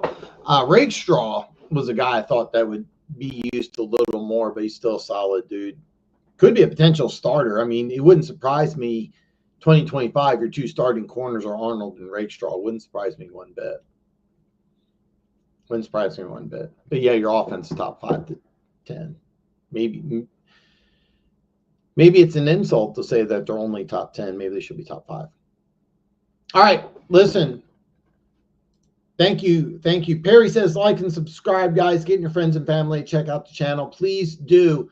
I'm going to take a very fast commercial break. When I come back, I'll be with the final hour Afternoon Delight, so stay tuned. As Afternoon Delight is on a commercial break, we want to remind you that BetUS is a proud affiliate of Dan Talks Football. I made my first $100 deposit, and it was fast and easy, but check it out for yourself. The video's in the description below. Check out BetUS and start winning today. The award-winning NFL Week 7 picks video is out. Make sure you watch it and drop a comment on how you think your team will do this week, or pick all 15 games. Your comments help. Check it out. The link is in the description below.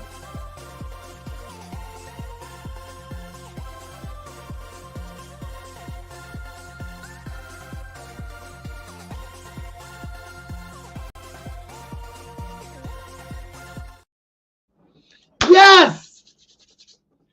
Oh man, 2 hours in the books. Great show. You guys are fantastic. Thank you so much for joining me. Really appreciate all the comments. Also really appreciate that. For those of you who have stuck around, keep in mind, I'm a one-man crew. Thank you so much for Amazement for the $1.99 super chat. Jaden Daniels is still my pick. Still my pick. This is just awesome. I'm so geeked out. All right. Yeah, I mean, he's playing well, and I think he's a solid 3, but you got other guys that are starters, so. You're so running back heavy, and league mates won't trade. I've tried. I lost Rice and Shaheed due to injuries. Oh, man. Oh, man. You're in Jersey. Okay, yeah. Keep an eye out on Bigsby, and you love the Chiefs. Yeah, I normally have the live stream all ready to go. I wasn't able to do that. I'll use the word personal matter. I had some weird instances happen, but yeah. Please check out the Chiefs live stream. Same format. It's just I do play by play. I like to think I do a pretty good job. Yeah, if you're in a, let me go. I want to go over this because I'm trying to. I was trying to figure out because I thought you had in your league. Trying to see where it is here.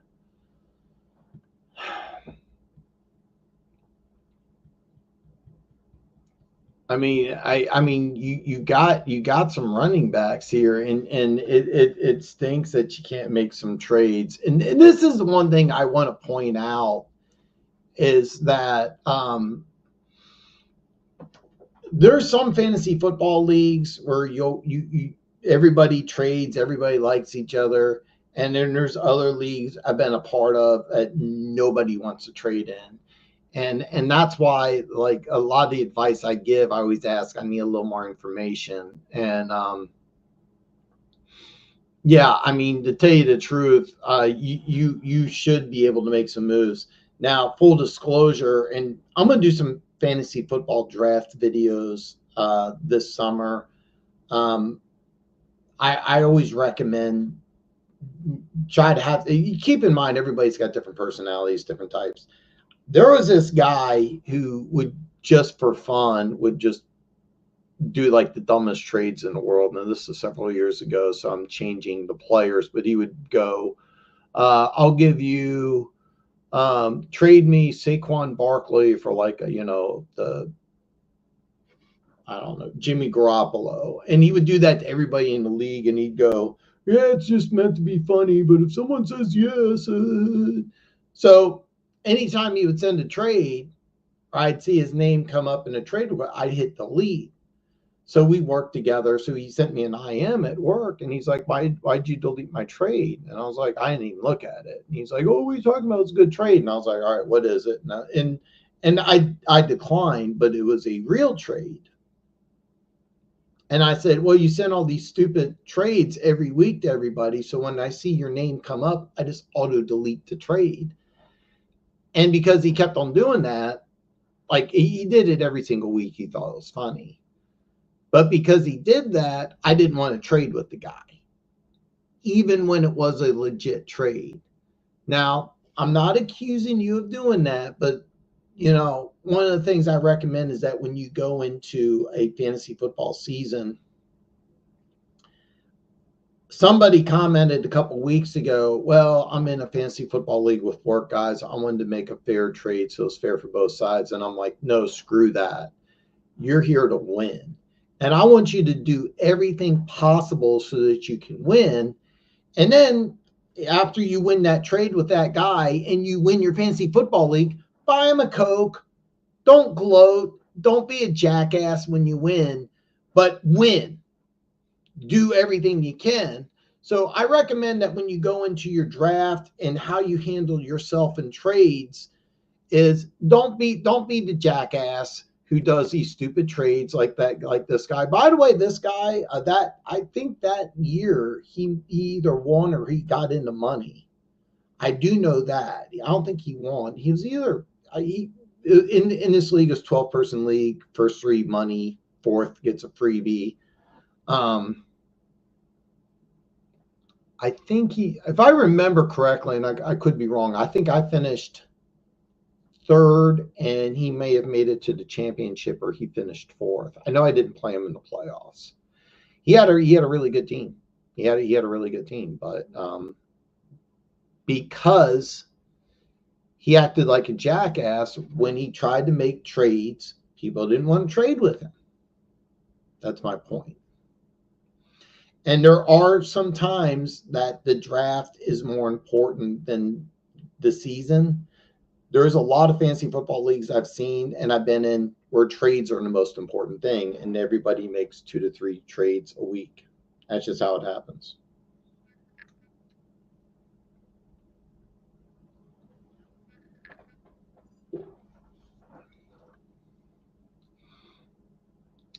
But yeah, and it's a damn shame. It's a damn shame. Stay in touch. Stay in touch, brother. New Jersey. So it's funny. So you Jets or Giants fan? Let me know. The Rams defensive coordinator states the offensive coordinator hot to be in high demand after Black Monday. Vrabel, Belichick to get jobs this season. It would be funny if Belichick I seriously I'm gonna level with you. The more I see Belichick on TV, the less I think he's going to go back into coaching. Now, for those of you that don't know, the all-time wins list is currently by Don Shula. Belichick is, I think, 20 wins away or something like that. Belichick really wants to be number one on that all-time list. He really wants to be number one on that all-time list.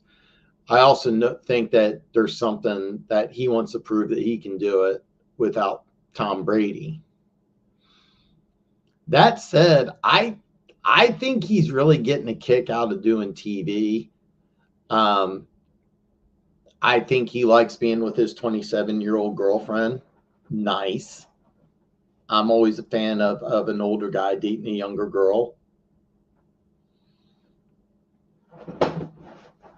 I've always dated younger girls. That's just kind of personal preference. It's funny because I work at a place where a guy like kind of hates on me for doing that. It's like, hey, look, I'm sorry, but that's just how it's always been. I'm not sure if Belichick goes back to coaching. Vrabel will 100% be a head coach. Where? I have no idea. It's something Shula. I was talking about Don Shula. Yeah, it's actually his grandson, believe it or not. I watched Don Shula coach, so watching his grandson get a head coaching job, which is going to happen. That's the Rams defensive coordinator. It's not Mike Shula. It's actually Mike Shula's son. I forget his name. Don Shula's grandson. So yeah.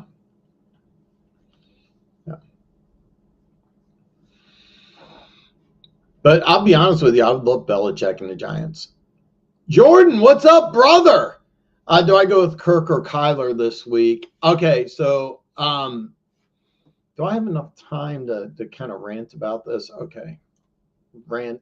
Okay, I want to make sure I answer all the questions, and I've been really bad about ranting, so I'm going to keep this short and sweet. I really like Kirk Cousins. I really like Cousins. I have the Seattle defense has been bad. You're at home. The matchup is better. You also have more weapons. It's fun to have a guy on Monday night, but the Chargers defense is tough, and I don't think Marvin Harrison Jr. is playing. And why you're not using Marvin Harrison Jr., I have no clue. Short and sweet, Cousins. Yeah. And overshadowed.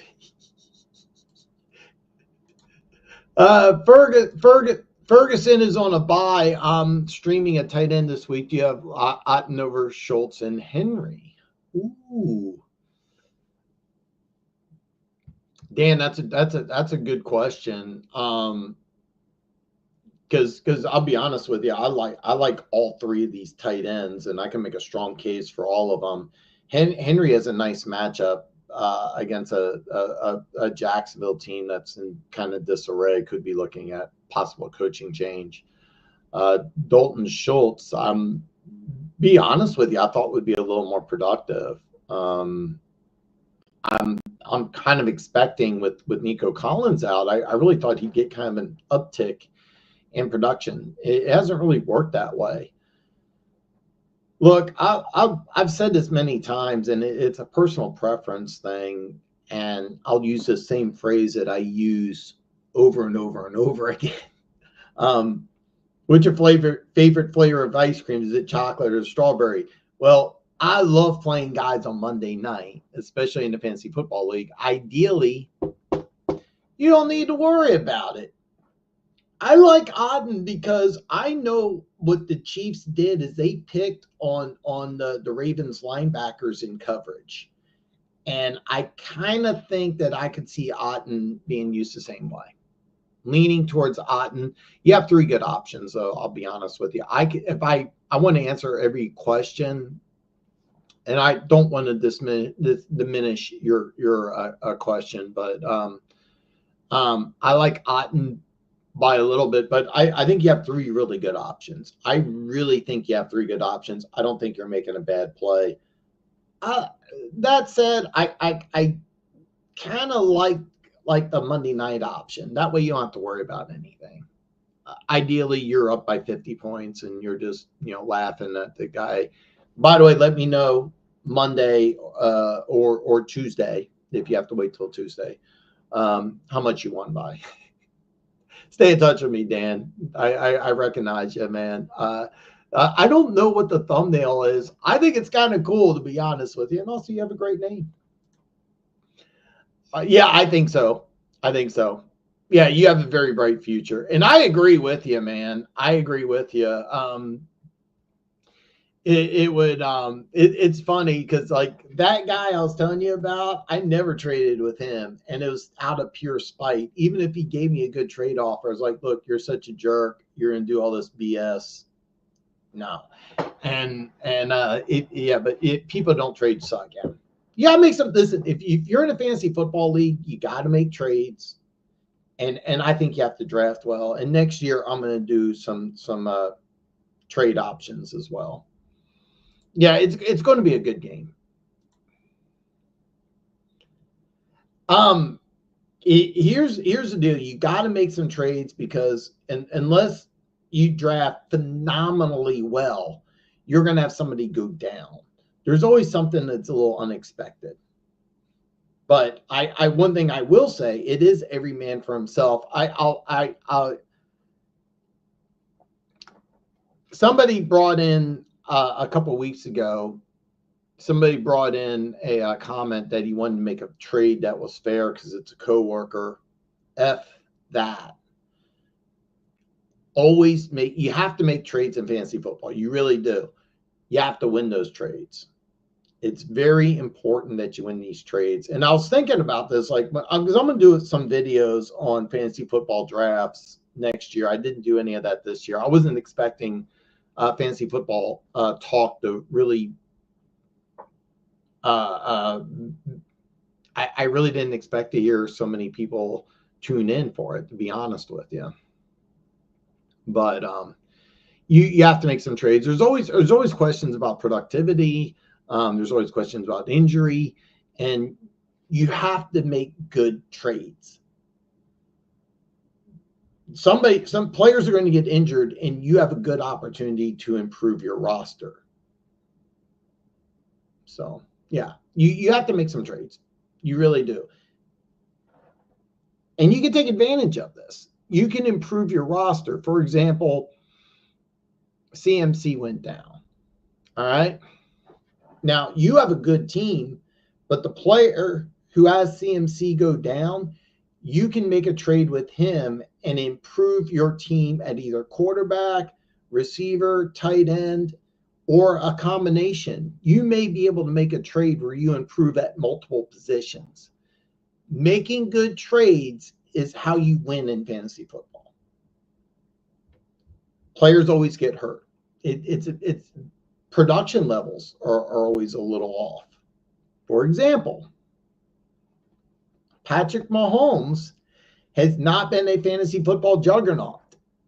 There's a lot of people going into fantasy football that said, hey, the first quarterback off the board is Patrick Mahomes. Well, Patrick Mahomes has not put up great numbers in 5 games. In 5 games, Patrick Mahomes has put up 6 touchdowns and 6 interceptions, 1,235 yards.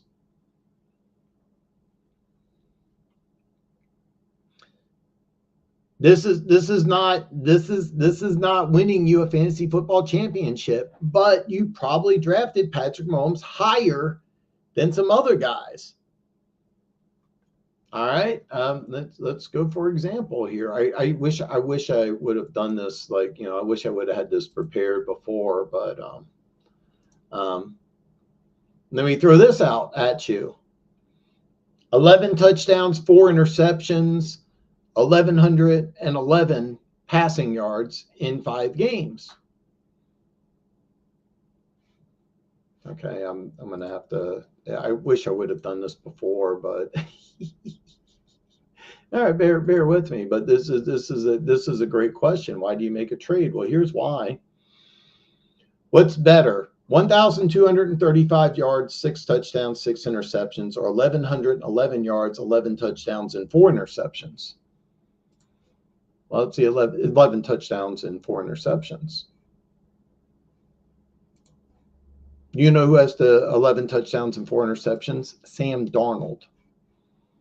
Who would have told you before the season Sam Darnold is going to get you more points than Patrick Mahomes?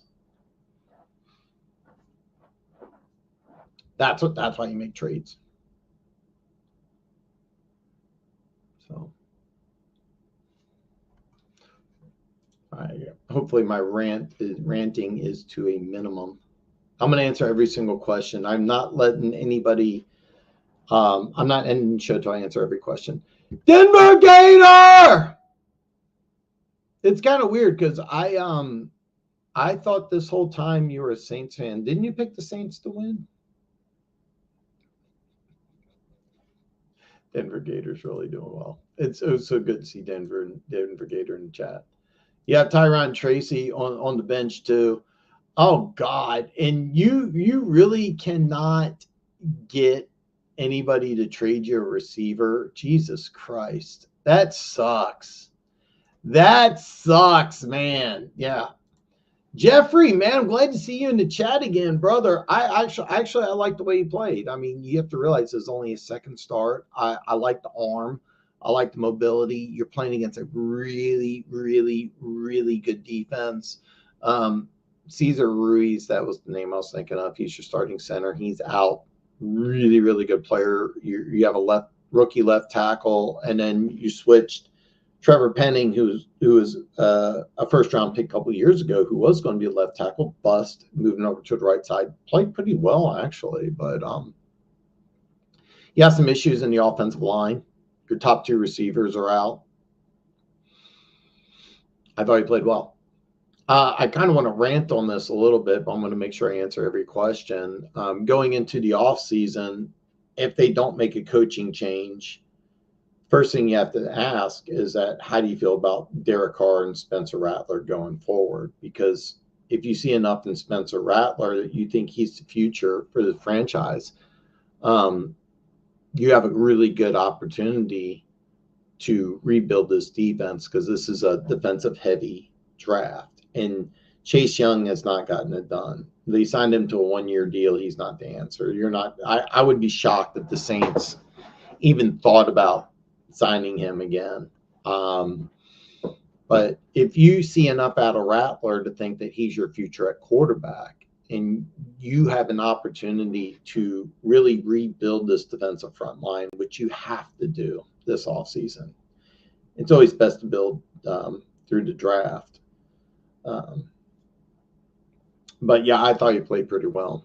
I'll be honest with you. If I was the Saints and I don't make a change in the coaching staff, which is hard, then I would consider being set at I would not draft a quarterback, because I saw enough out of Rattler I liked, and I've always liked Derek Carr. So Geno or Cousins in the same game? Hey, John, man, thank you so much, brother. Yeah, I would go Cousins. I wouldn't even think about this. I kind of touched base on this earlier. I don't want to diminish the question, because I know I rant, but I would go Cousins. I'm short answer. Dobbs, Singletary, Waddle, or Juju? Oh God, that's a tough one. I don't think Singletary's going to play. I don't know that for a fact, but keep an eye out. With Waddle, you have no idea. Dobbs is interesting, and so is Juju. Now, Juju was on the injury report briefly. He's going to play. There's no limitations, full participant in practice. But anytime you see a player on the injury report, pause. I don't know about the same thing with Singletary. Waddle and Dobbs are all interesting. I wish I could give you I really wish I could give you like a definite answer, because I'll be honest, you have no idea what to expect out of Waddle. You have no idea what to expect out of Dobbs. Juju was on the injury report, but I think he's going to play. I think he'll be just fine. Singletary, I don't know if he's going to play or not. Look, a 3-down back, even against a tough defense, I'm assuming flex. I'd always go with the running back, but I don't know if he's going to play. Receiver, you have no idea. In Green Bay, you have so many options. I don't know. Waddle has the most upside, believe it or not. He's a home run threat, but you have no idea what to expect off of a bye, and how fast is Tyler Huntley progressing. Juju's off of a bye, but he was on the injury report. That would give me enough pause to kind of let's not play him. Can't give you an answer. I will say this: if you're in a situation where you need to hit a home run, I would go with Waddle. If Singletary plays, he's going to get a few touches, but I don't know if he's going to play. Keep an eye on the injury report. I can't give you a clear-cut answer, John. I'm sorry, man. But I will say this. If Singletary plays and you need some points, go with him. Boom or bust, go with Waddle. Juju or Dobbs, either one of them can get you a few points. I'm sorry I couldn't give you a better answer. Jordan. Pretty deep at receiver. I need a solid running back number 2 right now. I have Najee, and wow, that's solid, man. Najee and Tyrone Tracy Jr. is pretty solid. 4 wide receiver, I have Neighbors, Cup, MJ Harrison, JSN, and Juju. Do you think you're running back so you could target with those receivers? All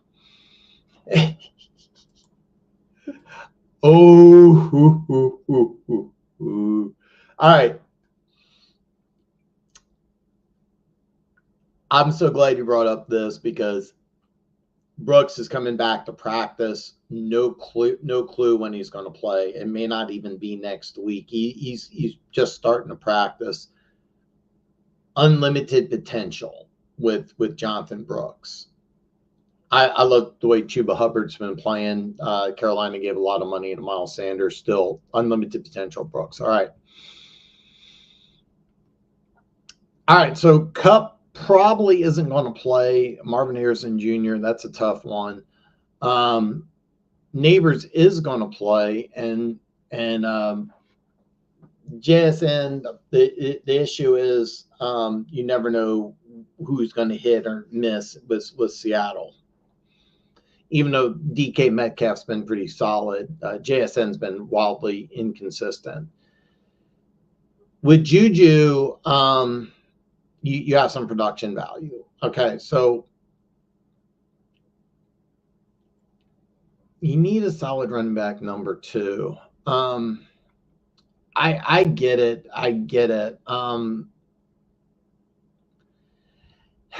Here's my thought process.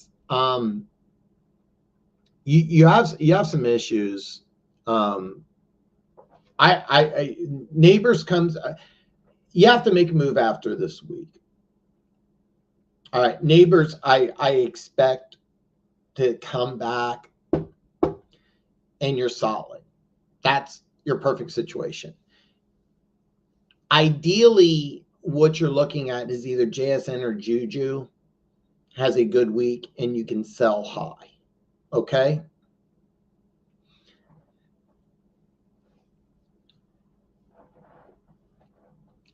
Here's what I would do.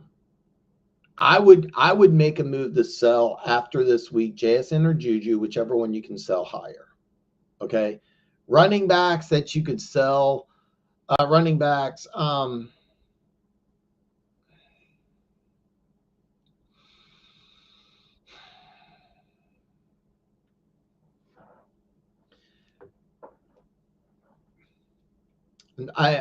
would here's what I'm looking at with Jonathan Brooks and Tyrone Tracy. You're just wanting a steady Eddie performer here. You don't need to break the bank. I would make a move trying to sell JSN or Juju. The reason why I want to do this is Kupp has unlimited potential. Why Marvin Harrison Jr. hasn't been playing well, I have no idea. The guy that I would target after this week, because I don't think he's going to have a good game, and I think his production is going to go down, would be James Conner. I firmly believe that you might be able to make a move for Conner. I don't know what's going on in this league of yours. You may luck out, and there may be a running back available that somebody doesn't want, but I want a steady Eddie type of performer. I don't want somebody like, for example, Kyler Murray, who's got some injury issues. I just need kind of a steady Eddie, kind of like Najee Harris, kind of like what you have now. By the way, Tyrone Tracy Jr., if Singletary isn't able to come back, you may have a 1 and a 2, and in a few weeks from now, you may be hitting a home run. That's why I would go with a guy that's not going to have that good of a performance this week. You may be able to get somebody like Zach Moss. You may be able to make a move like JSN for Zach Moss plus.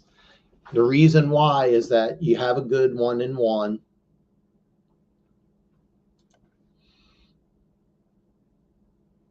Unlimited potential, Jordan Brooks. Unlimited potential.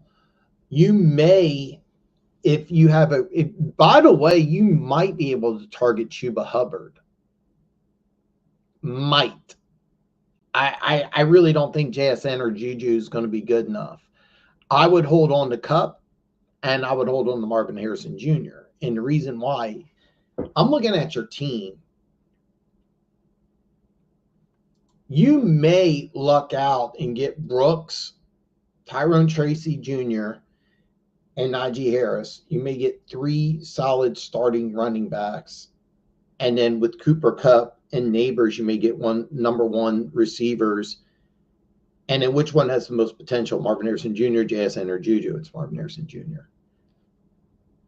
And you're in really good shape. I haven't heard from you. At least I don't recognize you, but you said I haven't failed you yet. So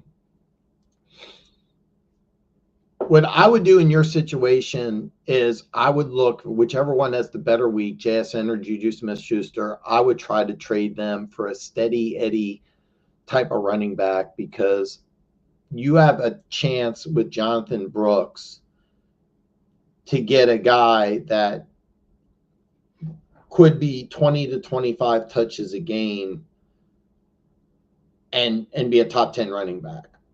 You also could get a guy in Jonathan Brooks who will get 2 touches a game and play primarily on special teams. You have no clue. Yeah, Chris Shula.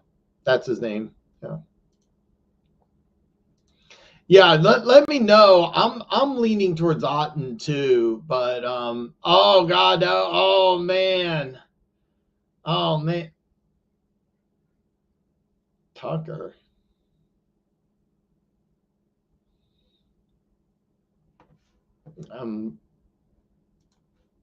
Your opponent has Tucker?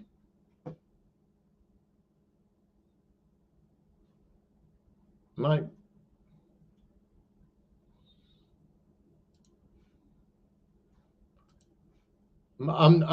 feel like I'm just drawing a complete blank. You have Tucker versus am I missing out on something?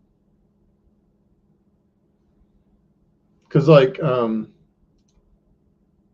when you say Tucker, I'm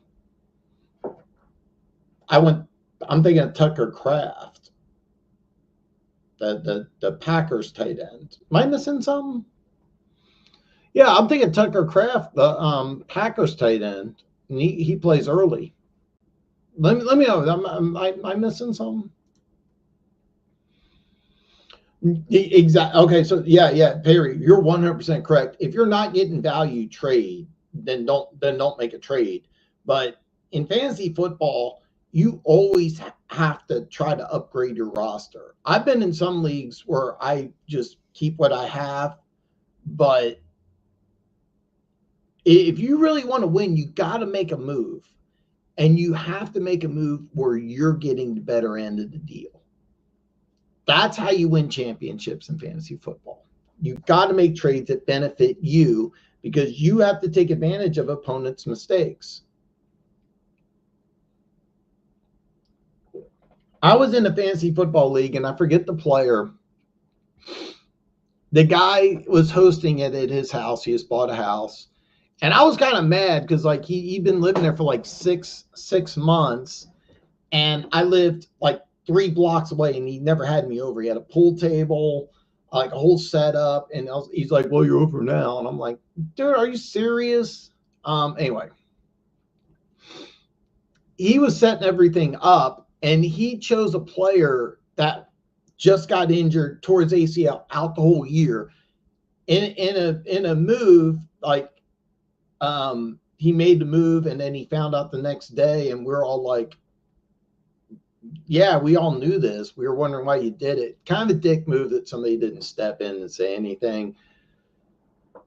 But anyway, he had to make a trade. You can take advantage of that and improve your roster. Somewhere on you're not drafting the number 1 quarterback, running back, receiver, tight end, kicker, defense. You have to make trades and take advantage of other people's mistakes. But if you're not getting value, do not make a trade. Do not make a trade. Yeah, I know. I know. And that's one thing is that when you enter your fantasy football league, I always this is just how I approach it. Every fantasy football draft I've ever been a part of has always been the same way. Everybody knows who to pick in rounds 1, 2, and 3. Everybody knows who to pick, but usually after round 5 or 6, people start gravitating towards me. Hey, Dan, who do I pick? Who do I don't? And I always help people out for the draft. I always help. I always give advice. I always do it fairly. I always say, okay, this is what this guy is. This is what this guy is. Here's pros for this guy, cons for this guy, etc. After that's over, I really try to win every single trade, but I approach it in a very business-like professional way. I take betting and gambling serious. I gamble to win. I don't mess around. I don't goof off. I don't play around. I'm always super helpful for the draft. But when it comes to trades, I'm evaluating everything, and I only make trades that benefit me. I don't goof off. I don't do stupid stuff. I try to win. I don't gloat when I win. I say that. I say that. I work with some 49ers fans. When the Chiefs beat the 49ers over the weekend, I might gloat a little bit, but that's a little different. By the way, I'm planning on putting some action on the Chiefs against 49ers, full disclosure. When it comes to fantasy football, I don't gloat when I win. And I haven't done this with every time I've won in fantasy football, but when I like one year I won a Final Four pool. It was just a few of us at work. It was like $10 each. I won. I bought everybody, Cokes. I forget what it was, Cokes, donuts, something like that. Be gracious in victory, but I approach it like a business. I don't F around. Yeah. You got to make trades. Yeah. Yeah, exactly. Yeah, I don't F around, but I make trades to win. And yeah.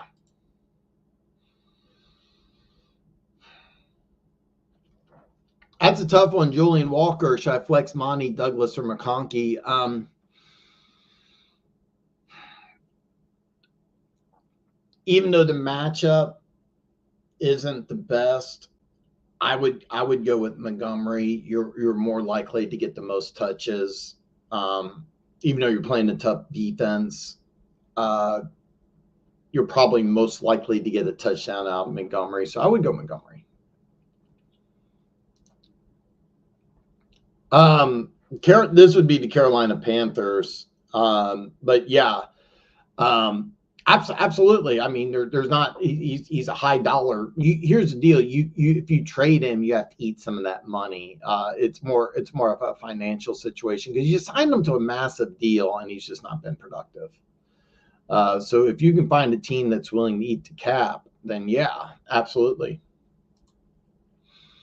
Kevin, what's up, man? I just got offered Kelce for James Conner. My current tight ends, Kincaid. My other running backs are Swift, but John and Pollard, no brainer, correct? I mean, I'll be honest. I mean, the one I'm a Chiefs fan. Kelce turned 35. The production's going to drop a little bit. But I would probably start him over Kincaid. With your three running backs, I have no idea. I have no idea why you would start Conner over those other three, and I would start Kelce over Kincaid. Full disclosure, though, you're not going to get. I want you to be aware. Like I was thinking about this yesterday. I did a video. You'd have to look for it. Top 10 tight ends of all time. And I have Kelce as one because Kelce's the only NFL tight end. The previous record was 3 consecutive 1,000-yard receiving seasons. No NFL tight end. No tight end in NFL history has more than 3.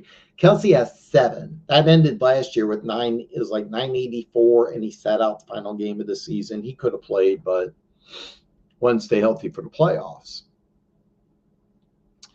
You're not getting in Travis Kelce, you're not getting that, 1,200-yard, 8-touchdown tight end. I just want you to be aware of that. Like, you're getting a guy that's going to have some games where it's like 3 or 4 catches, 40, 50 yards. You're going to have a few of those games. I just want you to be aware of that. But you are going to get some games where he has, 7 or 8 catches, 60, 70 yards, and a touchdown or two. Like you're not getting a top 5 tight end anymore. By the way, I could see a situation where Kincaid is more productive than Kelce down the line. Probably not this week, but down the line. So would I make this move? Yeah, I would. I full disclosure, you're not getting 29. You're not getting 29, 30-year-old Travis Kelce. You're getting 35-year-old Travis Kelce. That's something I had a Chiefs fan try to tell me Travis Kelce is going to play for another 5 years.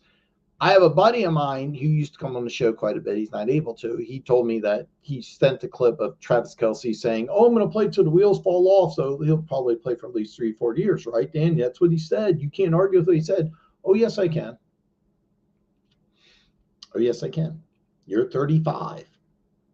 By the way, not only are you 35, how many playoff games has Travis Kelce played in?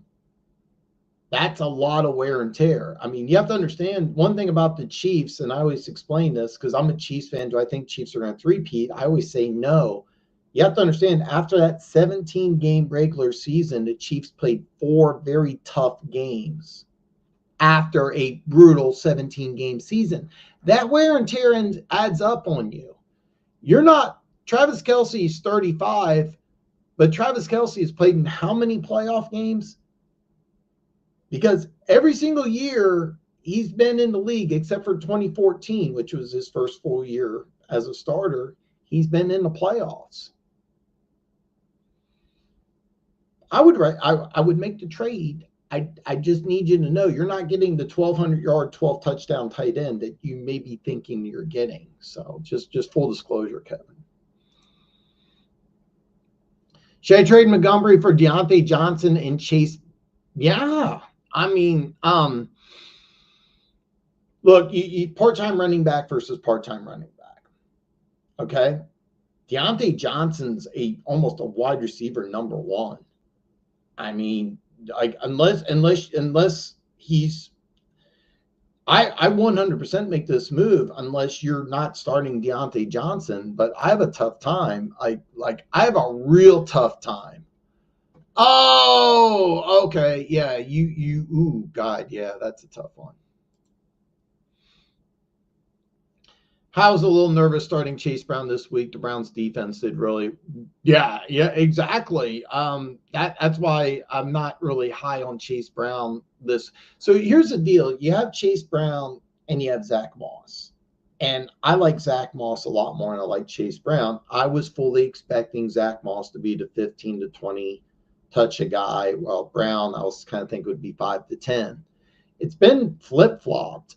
But the one thing that they do is in obvious passing situations, they put Zach Moss in there because he's better in pass protection.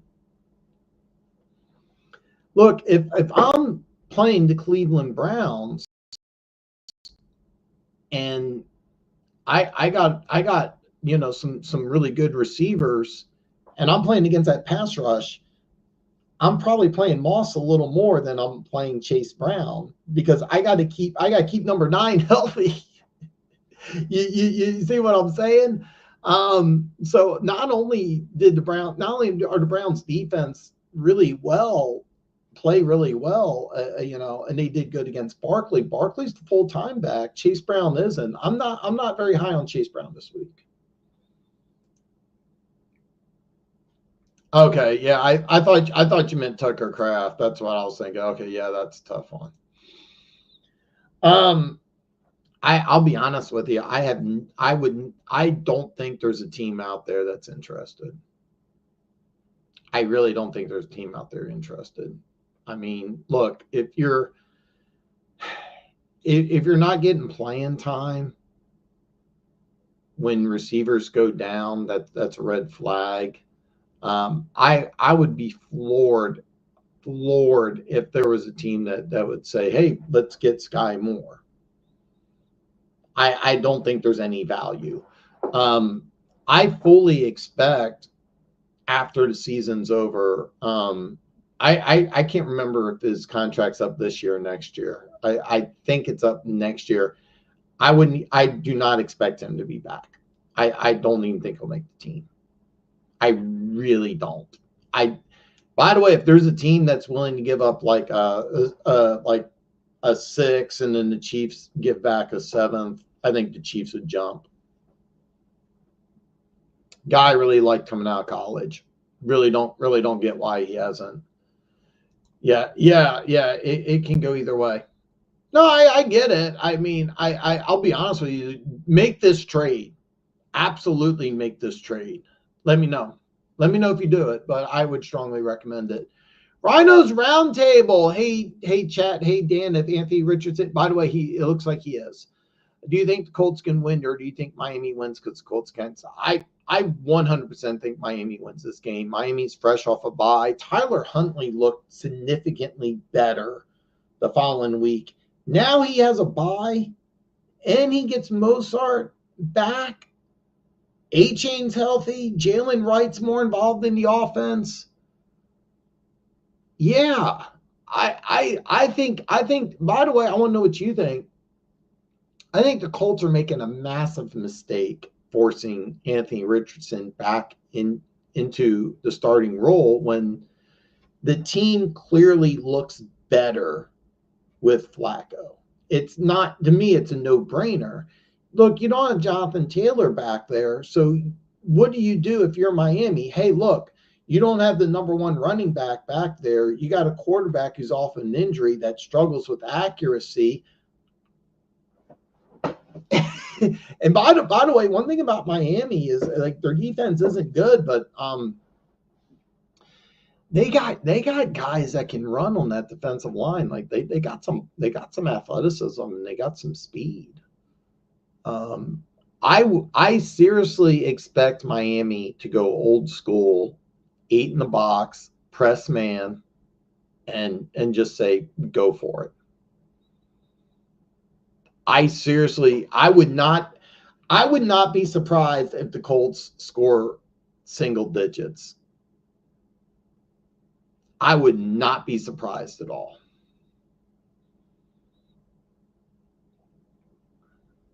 I think it's a huge mistake to put Richardson out there. I think it's a huge mistake.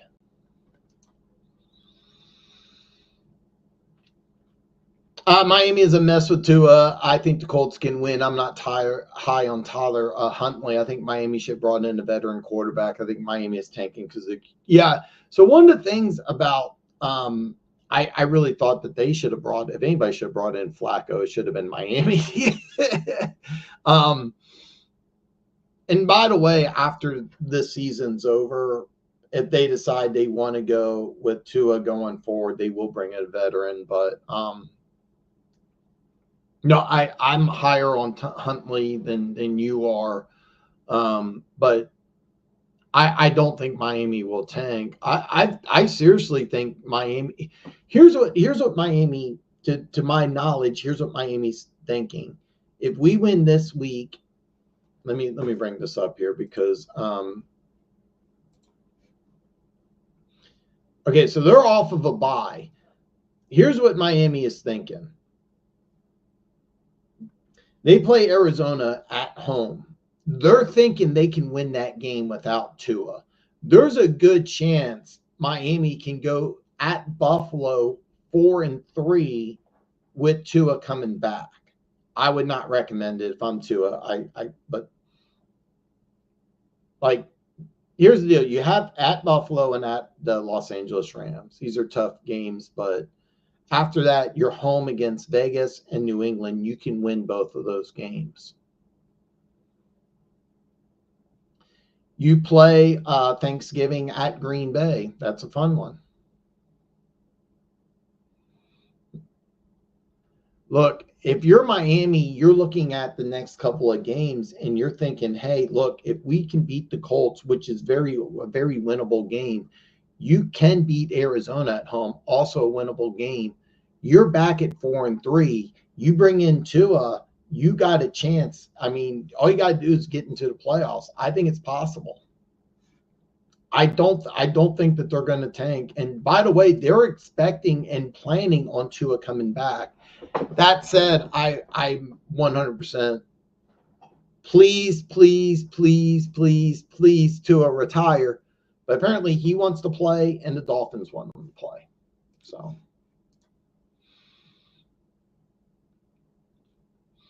they're not going to bring in anybody else. They were really high on Skylar Thompson. Then they saw him play, and they're like, okay, well, that's not right. But yeah, I 100% believe that. Sisu, what's up, my German brother?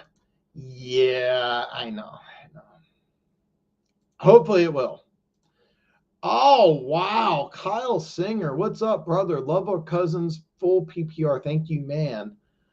Dude, thank you so much. Kyle Singer, I don't recognize you. It's a cool thumbnail, man. I like that. I think it's pretty badass. God, that's a tough one, man.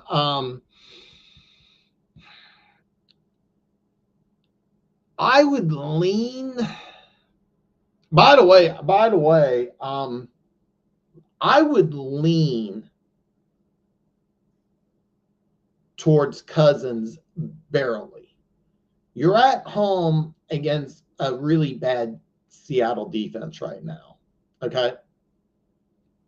You're Jordan Love. You're playing a really good Texans defense. It has some really good pass rushers.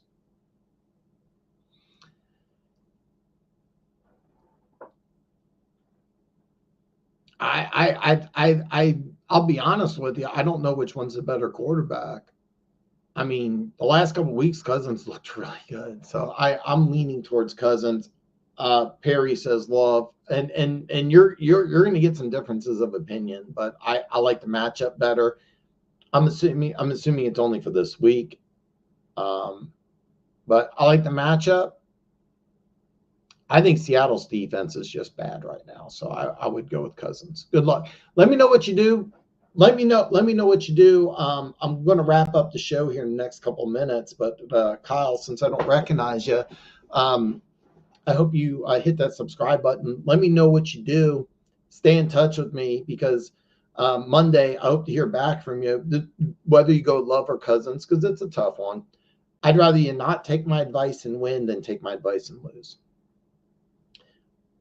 Let me know what you do. Stay in touch with me. Hopefully I hear back from you Monday and you're celebrating a 50-point victory.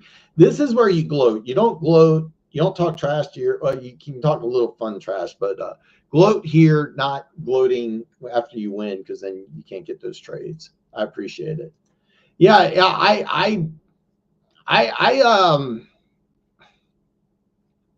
So here's the deal.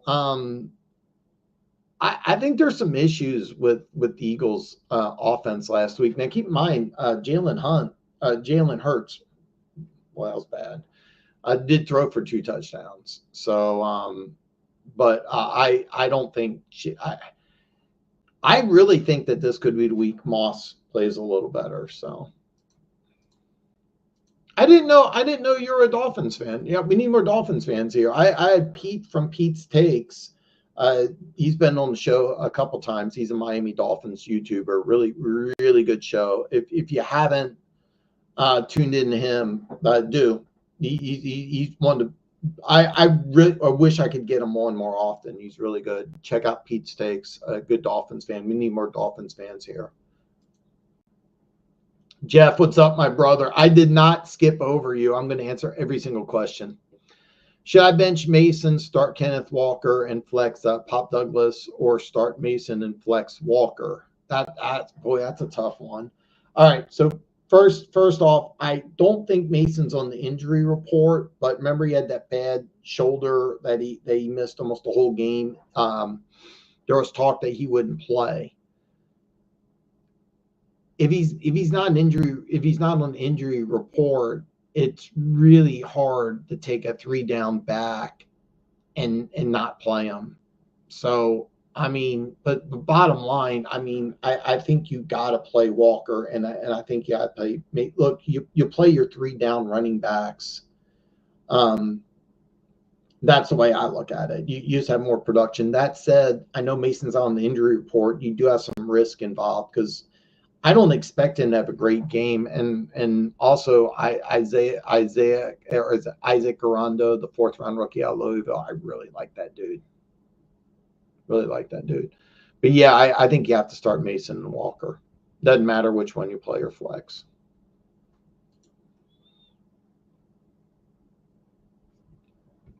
Okay, okay, yeah, I got you. Yeah, I'd start both. Let me know what you do, Jeff. I recognize you. Let me know Monday. Hopefully, you got a big win Monday. Let me know. Yeah, I would, if I'm, by the way, Tua gets something like 100 million guaranteed, man. Yeah. I appreciate that. Are you talking about which one here? Love or Cousins? I wouldn't blame you. By the way, no, I don't blame you at all. My goal is to offer advice, but the main goal is to help you win. And I would much rather you take Jordan Love and win than to take Cousins and listen to me and lose. I'm leaning towards Cousins. And look, it's not, I understand this and I understand this. Here's the deal. Seattle's defense is not good. All right. They had a couple good weeks, but listen to this. 42, 29, 36. That's how many points they've given up the last 3 weeks. Let's see if I can do my math really fast in head. 71, 36, 107. 107 divided by 3 is 36. Almost 36 points a game the last 3 weeks. Detroit has a good offense. San Francisco has a good offense. The Giants do not. 29 to the Giants. And 29 to the Giants. Okay. Let me throw this out at you. Daniel Jones, 23 out of 34, 257, 2 touchdowns, no interceptions. That's Daniel Jones. 257 and 2 touchdowns, no interceptions. I'm going to spitball your league. Touchdowns are 6. 25 yards is a point, maybe a bump for 1 and 2. How many points did Daniel Jones put up against the Seattle defense in Seattle a couple weeks ago? But 20 plus? That's Daniel Jones. Without Neighbors. That's all I'm saying. Daniel Jones, without Neighbors, put up at least 20 on this same defense on the road. Daniel Jones put up over 20 points without his number 1 receiver on the road against this same defense. I don't hate you if you go with Love. I don't hate you. Let me know what you do, brother. Let me know what you do Monday. Either way, I'm pulling for you. Thank you so much for joining, man. But yeah, I would go with Cousins. But but you go with Love. I don't blame you. Hit me up Monday and let's celebrate that victory. Homeland. Oh my God. God, it's good to see you, brother. Dan, going to give out my prediction for Sunday's game. I got the Pats taking the dub, 28-24. Drake made 220 and 2 touchdowns. It's actually funny. Homeland, please check out my video. Keaton, from Keaton Talk Sports, another Patriots fan. He joins me every Monday. Both of us are predicting a Patriots victory and a Doug Peterson firing on Monday. And so, but good luck, man. By the way, I have to wrap up the show. But I would love to know how you feel about Drake May. How do you feel about the future? I was leaning towards Walker. Yeah, I was. I don't blame you at all, Jeff, if you went that way. I wouldn't blame you at all if you went that way. In my opinion, when it comes to fantasy football, I like 3 down backs in good offenses. I mean, that's just my personal opinion, but you're right. The Chiefs' defense have been just lights out against running backs. Lights out against running backs. And there's some issues with the offensive line in San Francisco.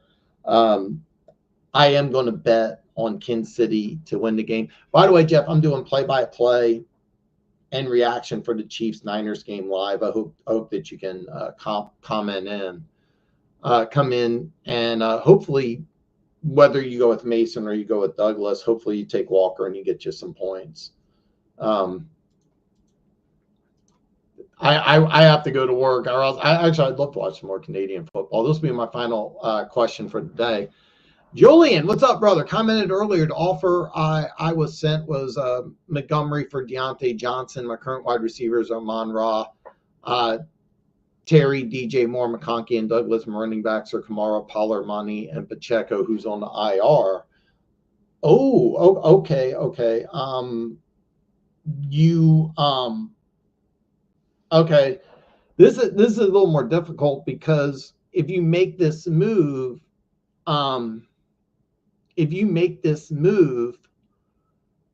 you're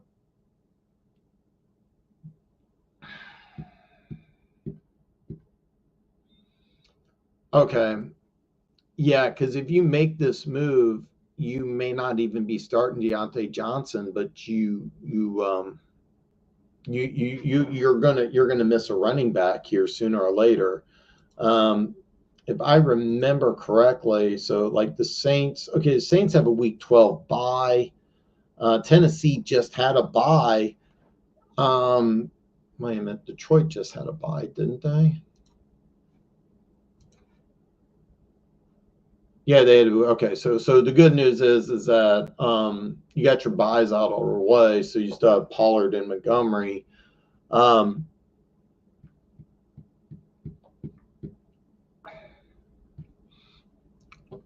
I normally I would say yeah.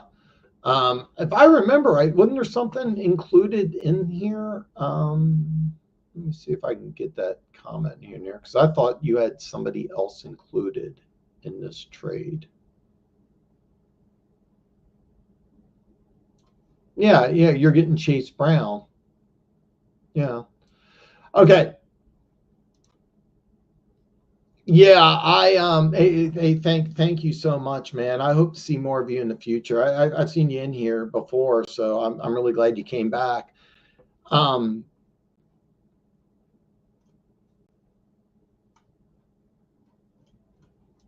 Okay. Yeah, I apologize because so you do get Chase Brown, but so let me be very clear. I like Deontay Johnson. I'll tell you why. Sooner or later, Legette's going to be the number one guy. Sooner or later, Legette's going to be the number one. But right now, it's Deontay Johnson. Carolina's defense is bad, like really bad. I mean, I think I saw something that's like historically bad. They're giving up like 33 points a game, and no end in sight. I got to end the show, so I can't rant on. Like, it's not really Evero's fault because the defensive coordinator's solid. But when you have a bad defense, you have to throw the ball in order to catch up. So that's kind of why I like Deontay Johnson. I think he could put up a lot of numbers. But, I mean, this is because you have a terrible all-time bad defense. That said, I mean, I'm looking at your team. Amon-Ra, you're one. I have a hard time putting McLaurin or DJ Moore on the bench. I mean, because I mean, if I was just picking guys off the fence, I don't know how old you are. You may not be old enough to remember this. Back in the day at recess, everybody lined up on the bench. You pick team captains. You. I would probably pick Amon-Ra, Terry, and DJ Moore over Deontay Johnson. Fantasy-wise, Deontay Johnson may make a little more sense than McLaurin or DJ Moore. Maybe.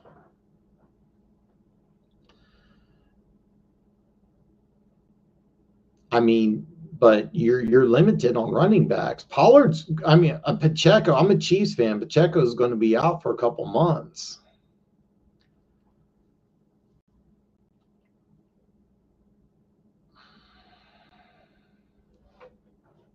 Man.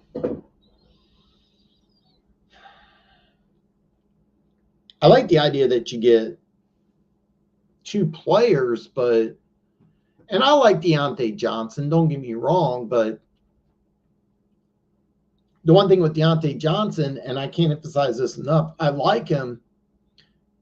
There's no, I don't know when it's going to happen. It may not even be in 2024. It may be in 2025. Tyler Leggett's going to be the number one guy. And if you're Carolina, I mean, which player do you want to take? The guy that's ceiling is a solid number two?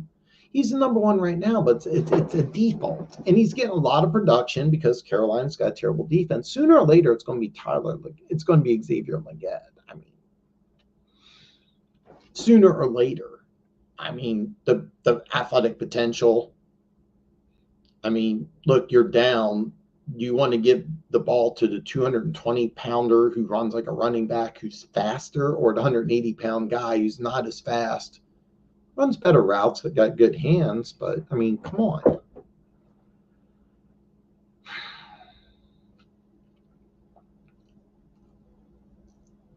I mean, there's going to be some weeks where you like Montgomery better.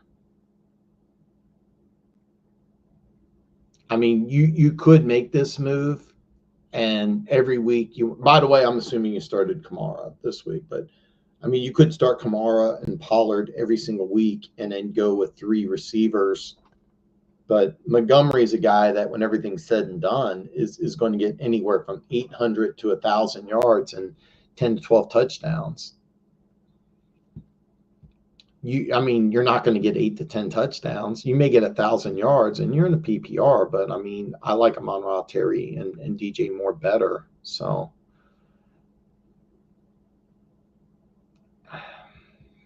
yeah, he may not. I probably wouldn't make this trade, to be honest with you. Probably wouldn't make this trade. Another thing is I've been watching Kamara.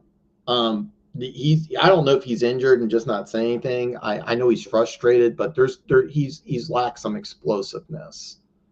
I don't know. I'm guessing you started him. You probably didn't get a lot of production.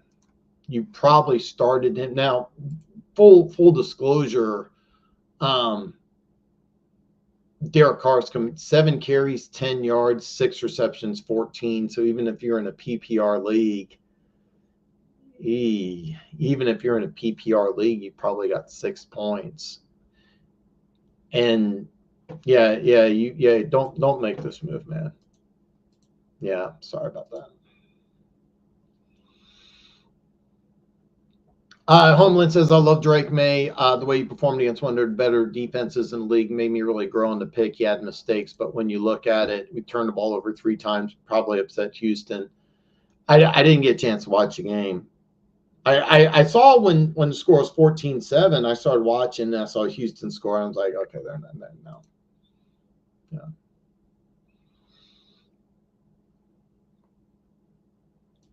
By the way, Perry's been saying this for a while. I've been disagreeing with him, but yeah. I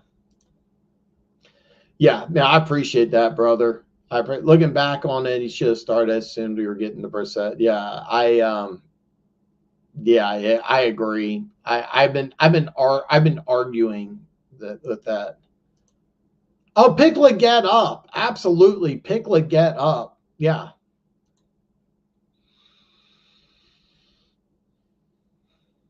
That here's the good news is that you can fix the offensive line over the next couple of years, and you can worry about that later. All right. Guys, I'm out. Listen, by the way, if I didn't answer your question or you need some help over the weekend, you can drop me a DM. You can put a comment in this video. You can also drop me a DM on either Twitter or X, whatever one you want to call it, or Instagram. I will get back to you later tonight. Now, if you drop a comment Saturday, I'll get back to you either Sunday morning or Saturday night, depending on what part of the world or country you live in. But I will get back to you before. I will 100% get back to you before Sunday. If you comment, if you try to get a hold of me on Sunday, I'm going to be incommunicado until I go live for Chiefs Niners. So listen, have a good weekend. Good luck on your fantasy football. Let me know how you do on Monday. Have a great weekend. If you need me, get a hold of me. Get a hold of me sooner rather than later. But I hope to see everybody back Monday.